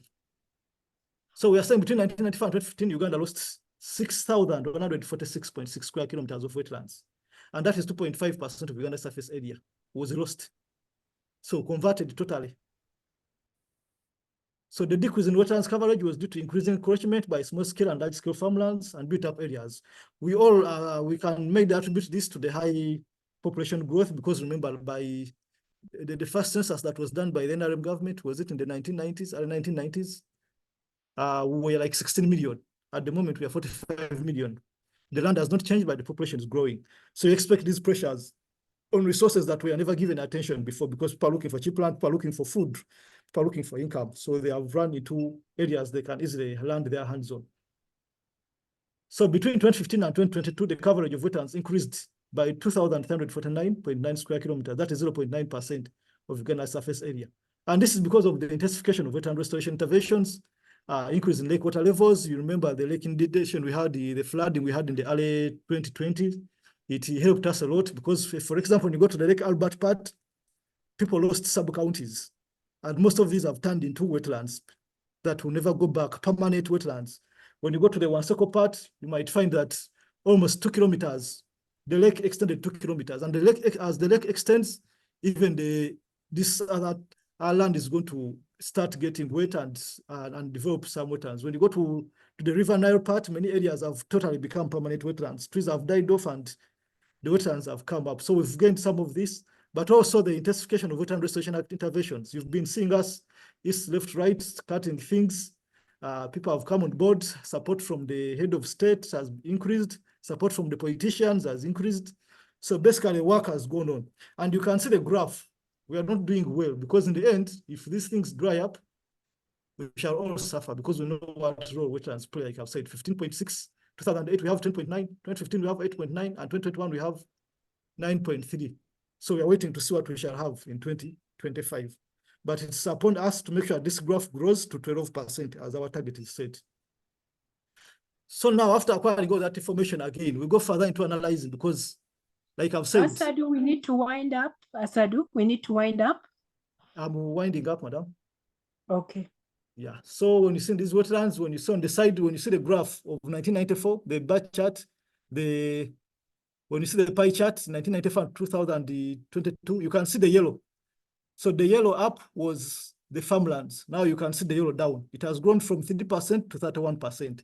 And all this information is information we get from mapping wetlands. You can see that the grasslands, because most of our wetlands, majority are covered by grasslands, where we call the taifa, the sages, all those. You can see that in 1994, 57% were grasslands, but now you can see that they have reduced to 26%. So intact wetlands and coverage in Uganda, you can see that now 90.3 is the one that is intact and 4.7 is degraded. So we have to recover this. And on the side, you can see where the degraded, where you see that the orange color is. You can see that the eastern part is really representing us very badly because it is, and the north is coming up slowly because rice is extending that side. So we are badly doing that. And even by just visualization, that's the bit of GIS, but just visualization, somebody can see where degradation is, where degradation is not. Then we go to wetland demarcation and restoration. How are we going to see this? Without this mapping, you cannot get these figures of knowing that we restored 476 hectares in the 2016, and now we are at almost 10,036 hectares. So in wetland demarcation, in the last 5 years, from our mappings and everything, we've been able to demarcate 1,728.5 kilometers out of the possible 144,315 kilometers that wetlands have in Uganda. So you can see we still have a long way to go. And like restoration, I've showed you like we need to recover. We have 4.7% to recover. So with GIS, you can be able, we have all these pillars where they've been planted across the country. And then we also have the kilometers of wetlands demarcated. You can see that things have been improving. So we have to strive for the best. So we have, of course, challenges in wetlands mapping. What are some of the challenges we face? Like I've said, technological challenges. Technology is changing frequent. We were once on hardware things, map. Now we're on artificial intelligence. Mere writing in one word and click and you are given a map. So you have to come up because of frequent changes in mapping software. And the costs, like I've told you, every year the department pays a lot of money to make sure that we maintain the ArcGIS Pro, the ArcMap licenses. Then we have the high data requirements. Of course, you need machines. Just one of a good laptop that can do that analysis. Like I've told you, one of the satellite images is almost 2 GBs of data, the weight. And when you go into analysis, it means you need a very good computer to do the analysis, not a mere computer, because these mere usual computers, they will crash. So you need a good computer, which is expensive, usually 15 and above million. So you need all these resources and they are needed. So we have also the cost of images. Like I've said, we would be having better accuracies beyond even 80%. We'd be having 95, 98%. Why don't we have it? We'd be having different divisions. But because we cannot access, we cannot purchase those images, they're very expensive. And maybe if we had to fly a drone, we shall need a lot of them. So of course, the data accuracy, we always have these cases. Like I've said, remote sensing does not give you 100%, but it will give you at least 80%. 70 to 80% of what you expect to have. And that is good information to work with, but we would like to have 100%. Resource limitations, and of course, we need more management from the support who are decision makers and the ones who give resources to understand that mapping wetlands is something that needs money. GIS and the remote sensing is something that needs a lot of support, and especially in terms of human resources, in terms of training, and in terms of equipment. So as I conclude, so we've understood that wetlands mapping is a key tool in guiding policy and decision making. You've seen you can easily use wetland mapping to understand areas that have been restored and those that have not been restored. You can easily calculate that now we've restored 2,000 hectares out of the 5,000. So all these are things you need to guide policy and decision making, because what would you be doing without data? So basic and major source of information and data and reporting, use of wetlands mapping, use of GIS and remote sensing to report. Whether it is about management planning, we need to know the hectares under management planning. You will not see them by eye, or you will not count them. You have to go to GIS and remote sensing to understand how many areas under management planning, how many kilometers have you demarcated. You will not measure them by eye. What area have you restored? All this, you have to go do the analysis and to also understand the changes. You have to know where you've come from and where you're going, and also project, because GIS can do projections. Project if the scenario doesn't change. In 2040, we shall have 0 wetlands, and Uganda will be similar to Chad.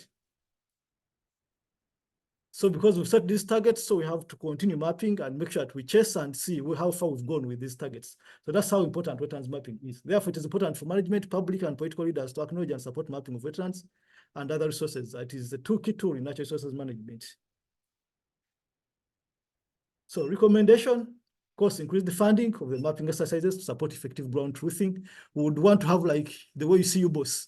We have a number of teams moving around to pick us most of these ground truth points if we cannot access the high resolution imagery. Of course, we need to develop a wetlands mapping guide to support new technical officers in this field to know like what processes do we go through to map these wetlands, that even in our business, things can continue going on. Then, of course, increasing visibility of the wetland mapping outputs, the public and decision makers and makers to know that there is a department responsible for mapping of wetlands that has the responsibility to generate wetlands data set. So if you have any data set that you've gained from there that is not from here, the Wetlands Management Department and the Ministry of Water and Environment, they are not responsible for it. That is yours for your research purposes. But this department does the mapping, does the reporting, and it has the information and will give you the authentic information. Then, of course, entering wetlands mapping sections in the wetlands policy, which is under review, and wetlands bill as mandatory periodic exercises. We cannot fund these exercises if we don't put some policy requirements for them. So we need to put them in the bill. We need to put them in the policy, so for people to know, for management to know that every after this time you need to put resources to do this because it is required by a law or a policy. Then to also need to extend the mapping to identify potential peatlands, which are key carbon sinks amidst the global climate change adaptation and mitigation drives. We understand that in the new NDCs, we put peatlands as terms of reporting. Uganda has to report on these. So it means now we have to extend now with the new technology, with the new resources, with new expertise. And now under these wetlands, we map out what are peatlands and how much carbon do they contain and how do they contribute to Uganda's carbon commitments. Because we need to understand that a map speaks 1,000 words or 1,000 technical words. Where you write a full 20 reports for a decision maker, maybe an MP, when you show him a map of degraded versus intact, the MP will be able to know in simple terms without going through reading 1,000 words. So I would like to thank you for listening to me, and I'll be open to questions, comments, advice, and everything. So I close with that map to show you the beauty about remote sensing, the beauty about image analysis, high resolution imagery. So imagine if we had, because Google Earth images, you cannot download them and analyze them to give you details, because they will not go through that process because they're already processed and it's just put there. So you can only download and view. But when you go to these free images, you can get these high quality images and you analyze. So when you look in 2017 and 2021, you can see along Lake Choga. You can see one of these corners. In 2017, it was a wetland. You can see that vegetation there. And here it is Lake Choga, open water. You can see the reflectance. Like I've told you, that's what satellites do. But and this is the same corner here. You can see, because by then we didn't have this flooding. You can see all this was a wetland. It means all this was calculated under wetlands coverage of the mapping by then. But now when you look at 2021, after the flooding and the mapping and extending, you can see that the wetland here is no more, and this area has gained open water. And here you can see also in this corner, the wetland that was there disappeared and the area has gained more open water. So with GIS and remote sensing and wetlands mapping, we are able to understand how these changes have happened. What papyrus has changed to open water, what open water has changed to papyrus. Thank you very much for listening to me. Okay, thank you very much, Asadu. Ladies and gentlemen, you'll agree with me that this has been a very, very brilliant presentation. So thank you very much. And we decided to give it enough time because of its importance. I know we are not doing well with time, but we are going to have an opportunity for questions, comments, and the session is going to be moderated by Assistant Commissioner, Madame Ruse Yango. So Ruse, over to you. Maybe if we can do the discussion about 20, 25 minutes. We are conscious of the fact that today is the last day for most people to work. Some have already gone for their holidays. So we want to end by around 1:15. So Ruse, over to you. Thank you very much, Dr. Kalis. Thank you very much, Asadu, for that brilliant presentation. For those of us who started wetland management in the early 90s, he has summarized practically the backbone and the information that has led our wetland management activities since then. So I would like to now open the floor for any clarifications, any questions, and I would like to begin with the questions on the chat. One of the questions is about zoning. one of the members would like to know, Asadu, that the information is that she has interacted with coordinates that fall in 35 meters. Normally, Uganda has two zones of 36 north and 36 south, where the biggest part falls in 36 north. But, for example, districts of Kanungu, Rukunjiri, or those close to DRC, the GPS normally picks up 35 meters. Please comment on that. And then the second question, or maybe you can just do that one so that we move systematically. Any comment on that, Asadu? Yes. So thank you very much. I think this is very correct. We usually go with the 36 north because it has the largest coverage, and we play around with how we deal with the northern areas and the rest to create the south. For example, if we are dealing now with the south, because we're not the 36 north, usually if you don't want to go into the nitty-gritties and the divisions to create the 99 and those figures, the 98, which usually the GPS gives you a handheld GPS. Usually when we are plotting, we go with with changing the northern areas, which usually change to 10 million northerns to adjust. But what she's saying is very correct. Some parts, because like the biggest part is 36 north, and we play around with it for any part you pick and to fall into Uganda. But when you go in the areas close to DRC, of course, you pick 35M, and when you go to areas below, it will be 35 south. But even if I remained in 36 north, so for those who have been having challenges, if you don't change it to 36 south, then you can leave 36 north and you play around with the false northing, which becomes now 10 million, from 0 to 10 million, and you get the right placing. So she's right. Okay, thank you very much. Colleagues, if you have noted, Asadu, just to bring all of us on board, he gave us an overview of wetland management in Uganda, how wetland management, policy planning and management relates to GIS, remote sensing and mapping. He also gave us an overview of the Ramsar Convention, which is a framework convention for wetland management. I have had people who ask, what is the Wetlands Management Department doing and what is the Ramsar Convention? The Ramsar Convention is a framework convention that guides wetland management globally. He then laid down what remote sensing and GIS are, the various platforms, the software. He also talked about classification of wetlands in Uganda, and explicitly noted that wetlands in Uganda are complex systems because they are not single wetlands, but they are linked to different wetlands. And he also introduced the fact that that is what has informed our coding and eventually also the gazettement process. And of course, at the heart of all this, we have a national wetland information system, which I indicated at the beginning that it is part of what we have now linked to the main Ministry of Water and Environment information system. And of course, then he went to the subject matter and highlighted how demarcation and restoration and also management planning is supported by wetland mapping. He concluded with challenges and limitations to wetland management and gave very, very good recommendations. But emphasizing at the end of it all that side money for wetland mapping, we also need to publicize it. So with that, I now open to other questions. There's still another question on artificial wetland management authorization. It's not directly linked to the subject matter. Hassan, do you want to comment? Do we have policies? Yes. That's why thank you, Moses. About this policy on artificial wetlands, like we said, when we defined it, you can set up an artificial wetland. We've not been having a policy for that because, like, the policy we had in wetlands management, the first one, like I've told you, the National Wetlands Management Policy was in 1994, and a lot of things have changed. Like, in policy making, time affects policy making, and sometimes policies become obsolete. So in 1994, the issues that were considered then, they were the issues that were there at the moment.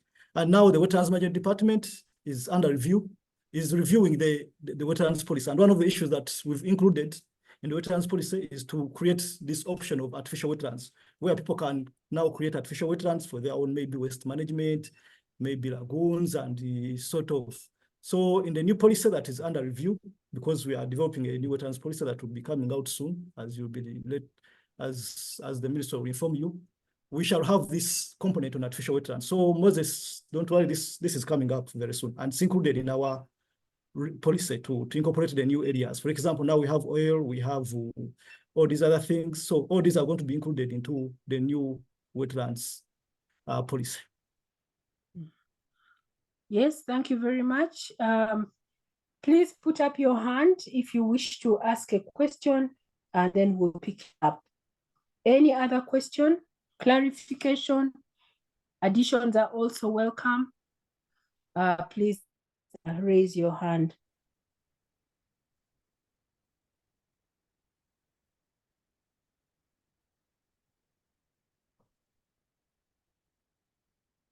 Oh, it's very, very clear. Oh, I'm not seeing the hands.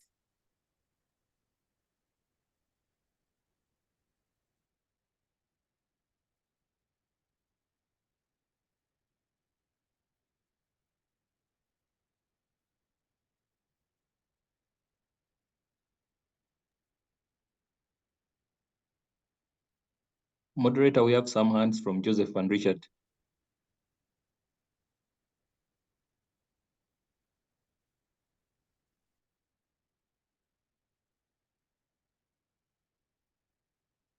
Asasira, please go on. Asasira, pick your hand, and then followed by Richard. Joseph, are you there?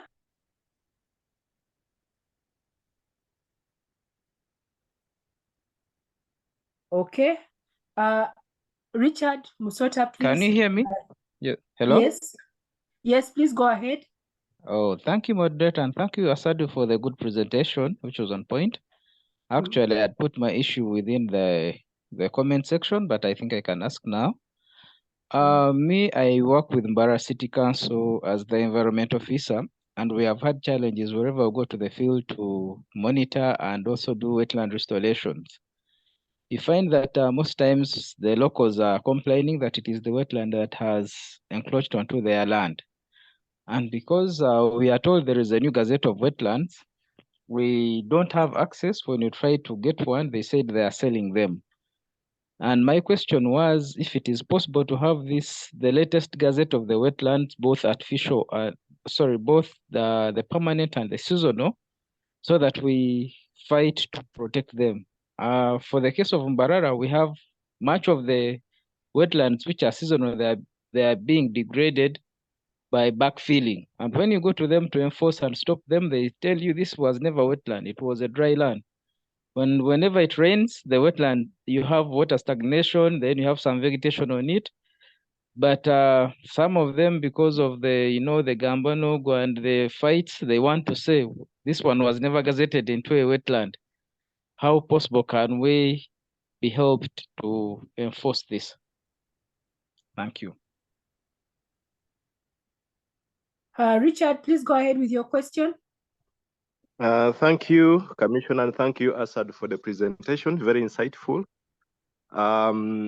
Just two observations. I think this is very, very good. I'd put in the chat. A recommendation probably to have this as a training package. I think it would be very good for the technical people. Number two, it is also a technicality, I think, which Joseph has just hinted to. Asad indicated that we are using WGS 84 as the datum during our projections. But we also know that some of the layers that we have within the country are projected to ARC 1960. And these create a bit of shift. So it might be one of the issues that creates those disparities. But as a department that is heavily involved in use of GIS, how do we move forward in harmonizing the projections that we use within the country? Because I know it is a bit of a mix of datums that are used in the country. Thank you. We have Nabasa, Edgar.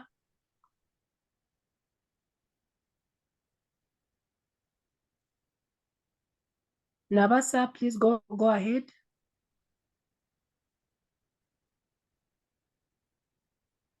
Okay, we are not hearing Nabasa. Can we have Faisal?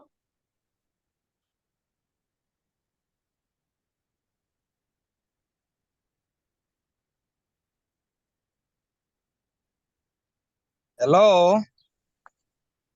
Yes, Please go ahead. Madam Commissioner. Go ahead. Good afternoon, team. This is Faizo Kamungaru from Kasese Municipal Council. At the same time, I double as Secretary for Nyamamba Catchment. I do appreciate the initiative that you are putting forward as a ministry. And I pray that the mapping is one of the big investment that we think we as local governments and the Ministry of Water can venture in order to keep the ecosystem flowing. I have a submission that initially our river bank or the river valley for Nyamamba River was very narrow. But when you had the floods, it has created a very wide riverine area. And of course, with the keep flowing of the water, they have emerged what I would call the so-called wetlands. So it's my prayer that as we look into this, we give special kind of attention to such areas that were affected by the floods. The areas like someone from Bara was claiming, some of the land that where the river went was individual lands. And of course, when we try to say that this is still, there's now a flood-prone area, which is now a disaster-prone area, having a wetland around there because of the constant water flow there, people tend not to understand. So our prayer is, let's continue to coordinate this and we come visit these areas that have challenges for proper mapping. Then secondly, I think in future we need to plan for a hands-on training for the environment officers where they are, that they can constantly monitor using the tools that you are trying to imply, using the tools that are available so that our wetlands are not yet degraded and or completely finished by the community members. Thank you, Madam Commissioner.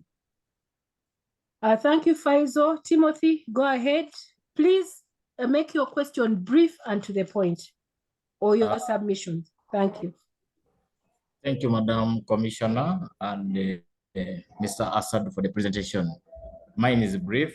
Mr. Assad talked about classification of images, and there was something which came out, and he said the good classification should be having a 70 to 80% confidence interval. So the confidence level to be really acceptable. But he didn't mention how do we assess and what parameters are used to know that this is a good image which gives that confidence level which he has mentioned. Then the second one, it has come out clearly that the northern side is having a good wetland coverage as compared to the eastern side. I do supervise systems in the east. I'm a wetland system supervisor attached to Dokuna Matara. What has looked tricky for me to believe the increase in north compared to the east is there a consideration to know the area coverage for the east and then the area coverage for the north, so that we become fairly judged? That is my only observation. Thank you so much, Madam Commissioner, and the rest. Okay. Asadu, please take those questions. If you have asked a question, please put down your hands. Yes, please go ahead, Asadu. Thank you very much, Madam Commissioner. I will start with the Joseph's issue in Mbara State Council. Like I've said, we use our baseline in 1994 because, you know, our constitution came into place in 1995. So what we consider as our 1995 data set, that was when everything was still okay, and that is the data we created, and that's when the constitution came into place. And the constitution talked about wetlands and other resources owned by government or local government on behalf of the people of Uganda. So whatever was mapped as wetlands during that constitution constitutes what we now call wetlands. But of course, we are saying, things are changing and the more modalities are coming in. Like, for example, what Faiza has been talking about. So all these issues were not seen by then, but the new policy is going to consider when the wetland comes into a place, or when the wetland says it comes into an area where it was not. But for us, we believe water flows where it has ever flown. And that's why we look at, that's why I've told you all these image analysis. If we have these deeper cases where somebody is arguing that the wetland attacked his place or didn't attack his place, we look back, like I've told you, Landsat images go back as far as 1979. So it means I can access an image of 1980, 1985, 1990, and I can be seeing how this place changes. And in most cases, from my own observation, what I've realized, most of these people have been arguing, water has ever been there in most of these places, but because of anthropogenic interferences, towns coming up, and the place has been squeezed. But in the end, when it comes, it will always go back to where it was. So basically, for these areas where you're saying that water has encroached their land, we believe 80 or 90%, it is them who have encroached wetland area, not wetlands encroaching their land. The wetland has been there, especially when you talk about this risk catchment. It is a very fragile area. If we ever did a study on risk catchment and understand how it has been changing in the last 30 or 20 years, you would see interesting findings, I believe, because risk has totally been narrowed down.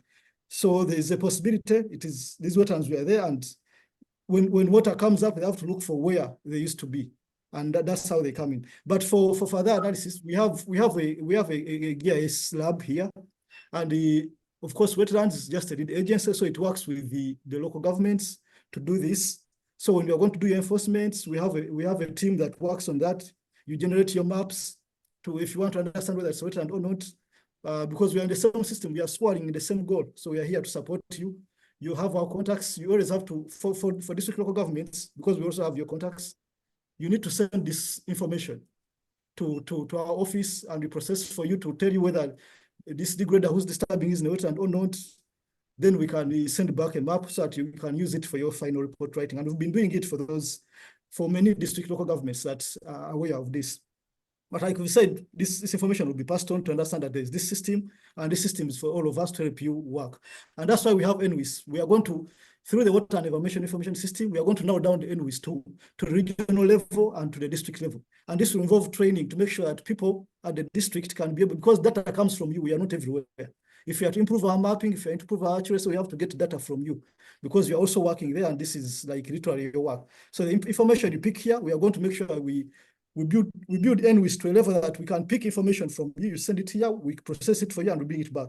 But we shall, like somebody suggested, the district local governments also need some basic training in doing some of these simple GIS analyses for yourselves. And this is the information to help you for enforcement, because one of the most maps we produce on a daily is enforcement, compliance monitoring and enforcement. So whenever you need help in enforcement, pick those coordinates, send to us. We shall tell you whether it's a wetland or not a wetland, whether it's an issue or it's not there, and we shall be able to support. Then to Mr. Richard, about training package, I totally agree. Like, this brings about the same issue Joseph and Edgar and Faizo are raising. You need some basic training. Like, everyone who's working in this natural resource sector, we shall not keep up with pace if you don't get at least some basic training. You don't need to look for us every time. So that you get some basic training on seeing some of these simple issues, like it's a wetland, it's not a wetland, you've mapped it in a wetland, you generate some simple maps, you know how to use a GPS, especially for a tricky country like Uganda, where I've said, like, we have the statistics north, we have the equator, we have some of the good system in Congo. So you need to understand how to play around with the GPS so that you pick the right points. Because when you pick the wrong ones and you send them to me, I'll also give you wrong outputs. You know how a computer system works, garbage in, garbage out. And on the issue of harmonizing the projection system, like we have an environmental information network of Uganda, which has the data managers of government and the private sector, where we usually meet. And we've been talking about this issue because many countries have decided to harmonize this into policy, to agree on a particular projection system they have. Because when you use most of our data, we have, like, especially data that was generated some time ago. It was generated in 1960, because like this is most of the data they use, because this is our local setup. And this is most of the data, especially surveyors use to generate data. But when we are mapping, like we are dealing with things like images, these satellite images are not in our local data. These satellite images usually go with an international reference, and the international reference is usually WGS 84. So for us to be able to work to localize this international system, then we go into the WGS 84 zone 36 north system. There it means where the image you've picked it from the international system where it's already projected to WGS 84. When you throw it into your map and you want to analyze in Uganda, your data should also be in WGS 1884 to align. If you bring this image in a map where you have data, for example, districts or rivers that are in ARC 1960, zone 36 north, there will be a distortion. You'll be seeing the river in the image on the left, and you'll be seeing the river on your vector data on the right, because that distortion comes. So to harmonize, because this is international, and nowadays we are using remote sensing, we are picking all this data, we are suggesting this data goes into, we all harmonize and we go for the WGS 84 zone 36 north projection. So that our data is always in concurrence with any international base maps and the data sets that we are using. And this is something that we are going to suggest to be included in the policy, so that they include that all data sets. So on the wetlands, will be dealing in this. And for all our GPSs here, as long as they pass through our office, we set them to pick in WGS 84 if they are not tampered with. So when you bring data here, especially if you also bring data to NEMA, because we are always coordinating, data for us, we shall first put it in WGS 84. Until we find the problem, then we shall know you've tampered, or maybe you picked in ARC 1960. But for us now, we believe every data we bring, all pieces we pass out, we've already set for the officers to pick in WGS 84 zone 36 north. And that's how we think we are going to harmonize. We have to put this in the policy for data and for the general data outputs with the NFA, which does the national land cover mapping. These are things we want to discuss about and see how to harmonize. But one of the things is that we have an opportunity for the policy, and we shall suggest for their inclusion. Then Faizo, you've talked about mapping being a big investment. I agree. Like I've told you, if we are to improve the accuracy, because everyone would have to have the best. Because yeah, when we talk about wetland with the issues they have now, these are very contentious issues. Some call them their lands. As I say, they have land titles and everything. So we have to make sure that we get as accurate as possible. And doing that means we have to buy drones, GIS drones, not these drones of weddings. Or we have to buy, or we have to make sure that we buy images to close these gaps, especially as we are heading into gazettement. A lot of issues are likely to arise. So to close this gap and increase the accuracy and of our data, investment has to be done, a big investment. And we have to work with the local governments to pick the data to improve the accuracy. That's why we want to extend NWIS to the lowest level. So to pick that data, any data you send in helps us improve our accuracy. Like I said, the policy needed to start from somewhere. That's why in 1994 they did what they did. And now in the revision, things have come up, revisions are going to come up, and we expect them to catch up with what is now trending and what challenges wetlands are facing. When we go to Timothy, who wants to understand the classification and technicality in doing the accuracy assessment to know that it is 70 to 80%, like we said, this is highly technical. I cannot explain it here because you need the divisions, multiplications, control points, and things like that, training samples, something that you can only understand when I'm showing it to you practically or through a training to understand how we go into assessing and understand that now I have an 80% accuracy level, that what I've picked is really a wetland. And for the area coverage, we have a state of wetlands report. Like this has just been a summary, just to show you what comes out of the wetland status. But if you visited the website, or if you visited, for example, the Ramsey website where the state of wetlands report, the first one was uploaded, you will see that this data is broken down to even know what coverage is agriculture area, what coverage is commercial area into wetlands, what coverage is built up areas into wetlands, what coverage is in eastern region, what coverage is in the southwestern, what coverage is in the Choga, what Chicago. So it is broken down up to district level. So we are even able to know which one is the most degraded district. For example, when you talk about Tumbale, it has 99% of its wetlands degraded. Then you go to the most intact district. So we have all these figures. And in that report, those figures were there. We are also soon printing out, because we finalized the latest report to give you the updates and to be printed out, and you'll also be able to see it when it's launched. Thank you very much, Asadu. We are running out of time, but I would like to urge all of us technical people to remain technical. People are very clever, and they take advantage of your approach in your work of wetlands. From asking us to produce restoration guidelines, now they're asking for the Gazette. But the issue is that a wetland or not? So as a technical person, do you know what a wetland, how to define a wetland to people, and how you can get additional information about that area? Wetland mapping cannot be used in isolation. It informs processes, but there are also other tools that we use to confirm that this is indeed a wetland. So please take that into consideration as you do your work. There is a question about who pays the cost of areas which have been turned into developments in the interest of government. We are expected to have offsets in most cases. Of course, there are government projects that have not considered that, but we are supposed to have offsets in many cases to duplicate such areas. So those processes are supposed to be undertaken. Finally, I don't know whether Sad you would like to comment. There's also a question on the shortcomings of artificial intelligence. This is something very new. You could comment on that, then we'll take the last round of questions. If you have already asked a question, we will not give you an opportunity again. We'll give opportunity to those who have not asked questions. Over to you, Sadu, on artificial intelligence. How do we handle the shortcomings? Thank you, Dr. Gracious. Of course, artificial intelligence has come in handy and in great force. And like we say, technology, you either cope up or it leaves you. So every technology comes with the shortcomings and the benefits. So in most cases, you have to weigh, are the benefits more than the shortcomings?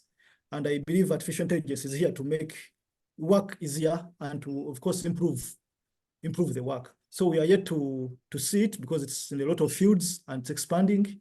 But of course, even our GIS systems are building up artificial intelligence. Like I've told you, ArcGIS Pro is building up artificial intelligence. And the department is in the process of procuring this new ArcGIS Pro so that we get a feel of what entails the benefits or disadvantages of this artificial intelligence. But to me, I believe from where we came from the first satellite in 1979 up to now, every technology that has been coming up has been better and better. For example, I've told you we have 149 districts. If you were to ask me to give you maps of 149 districts and I produce them manually in the old way of ArcMap, it would take time. But with artificial intelligence, this is something you can write in without sentence. You load the data sets and it does it for you. Previously, it was Python, and Python, the programming language, you would put in and it would also give you something like in 10 or 15 minutes. So everything that comes up is making work easier. Andrew, please mute. Andrew, organizers mute. The issue of Lucky Please Brian. Mute.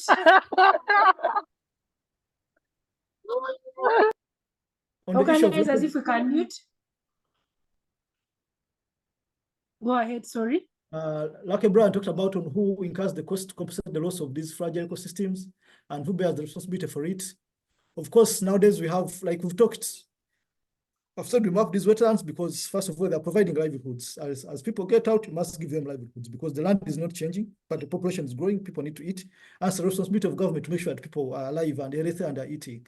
So that's when we bring in the concept of sustainable development and wetland-wise use. So wetlands are resources. So what resources are made for us, they're made for humans. So resources are there to be used. The question is on how to use them. And that's how we bring in the wise use concepts. That's why you see nowadays, whenever you have like wetlands restoration activities, you either provide livelihoods because these people need to eat, or you have to make sure that you develop these wetlands into things that can provide livelihoods for people, but without destroying the importance of wetlands. Like studies have shown, we have things like eco parks, urban eco parks. We've seen them in developed countries. So if we've had issues with managing wetlands in urban areas, why should we always chase ourselves with the urban people? Today this one fights, you arrest the last one, you go back, you arrest, you keep running battles with people in Rubiji. So why don't you develop an urban eco park? Make it a sustainable use. The wetland will continue doing it slow, it will do its water filtration, but people will be getting jobs. We shall have an ecotourism center, researchers will be doing work, tourists will be coming in for ecotourism, birding. So you can see that the values improved, but the wetland continues to do its work and the people are doing it. And that's one way, like you are saying, of urban wetlands, reducing this challenge of urban wetlands. But like we said, wetlands are owned by the government and local governments on behalf of the people of Uganda.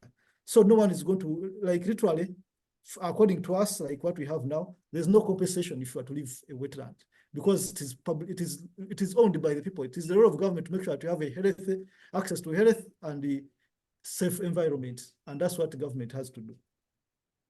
Okay, we have Edgar. Please, one question strictly. We have to close this meeting. Edgar, your question? Okay, Edgar is not ready. Stephen, your question?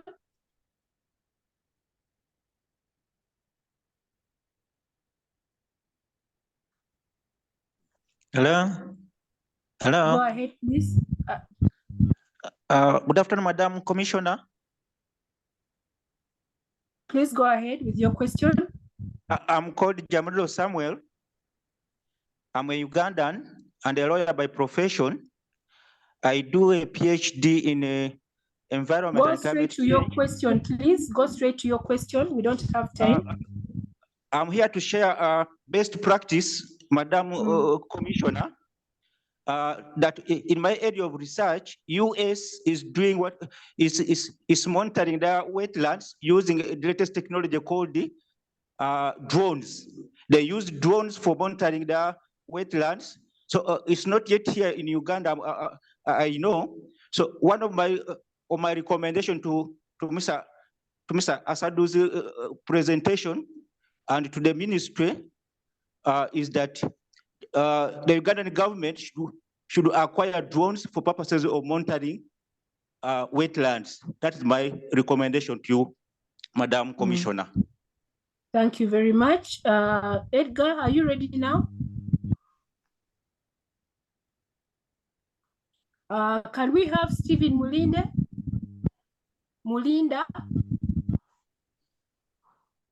Stephen, unmute if you have something to say. Okay, I'm now going to take the final hand, which is Carol Kairumba, and then we'll close. Thank you, Chair. Mine are not questions, actually some comments regarding the various questions that have been asked. One was on the issue of gazettement data being sold. That was raised by someone from Barra. That is very inaccurate. Our gazettement data is not yet out to the public.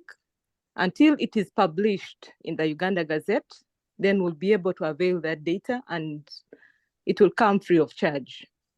Then the other issue was on data to local governments. I think I saw a number of questions raised in the chat. We do provide maps to all local governments. It has been a deliberate effort to provide wetland data to local governments through maps. And we support the local governments as well in the demarcation processes by providing them maps, but also actual presence during the demarcation processes so that we are able to capture the coordinates on ground and put them on a map and then provide the final map of the demarcation processes. Then thirdly, Annette was talking about providing us information so that we can be able to do the change analysis for the Eureka project. But I'd also want to request that whoever is doing wetland demarcation, wetland restoration, for us to be able to capture all this information in the one-stop National Wetland Information System. It is important that this information is provided to us, both for informing the reporting, but also to help us record the changes in what area has been demarcated. So at some point, we should not be able to duplicate work that has been already done. So that it helps us in the planning processes when we plan for demarcation. If Eureka has already done demarcation somewhere, we shouldn't plan the same. So it's important that all stakeholders who are doing demarcation, doing restoration, provide Wetlands Management Department with this information so that it's captured in the National Wetland Information System. Thank you. I submit. Thank you very much, Carol, for the additional information. It's very important for us to note that information and also for all of our stakeholders to know we have guidelines that we use to support each of those processes. We have resource user guidelines, we have guidelines for restoration and others that support that. With that, we come to the end of this session. Please you're welcome, Wetlands Management Department, for any further clarification. I think this was a teaser, a very good eye-opener, and I believe that we will have more interaction and engagement that should be able to move us forward in our quest for mapping of wetlands. I would like to now hand over to the organizers to do the concluding session. Thank you very much for being a good audience. I submit. Thank you very much, Dr. Callis. Yes, Commissioner, this is Francis Xavier from the Water Resources Institute of the Ministry of Environment. I want to take this opportunity to thank you so much, Assistant Commissioner, for moderating this webinar. I want also to thank Asadu for such a very informative presentation. So on behalf of the Water Resources Institute of the Ministry of Water and Environment, I want to thank everyone for sparing time and also attending this webinar. For those who are attending this webinar for the first time, every last Friday of the month, we hold such webinars, and we do call upon partners and also other individuals who are interested in sharing their works with the rest of the world. Our next webinar will be held in January 2024. And I want to close this webinar by wishing you a Merry Christmas and a Happy New Year. Thank you so much. Merry Christmas, everyone. Bye. Merry Christmas. Thanks for inviting us. We'll be ready for the next one. Merry Christmas. Bye-bye.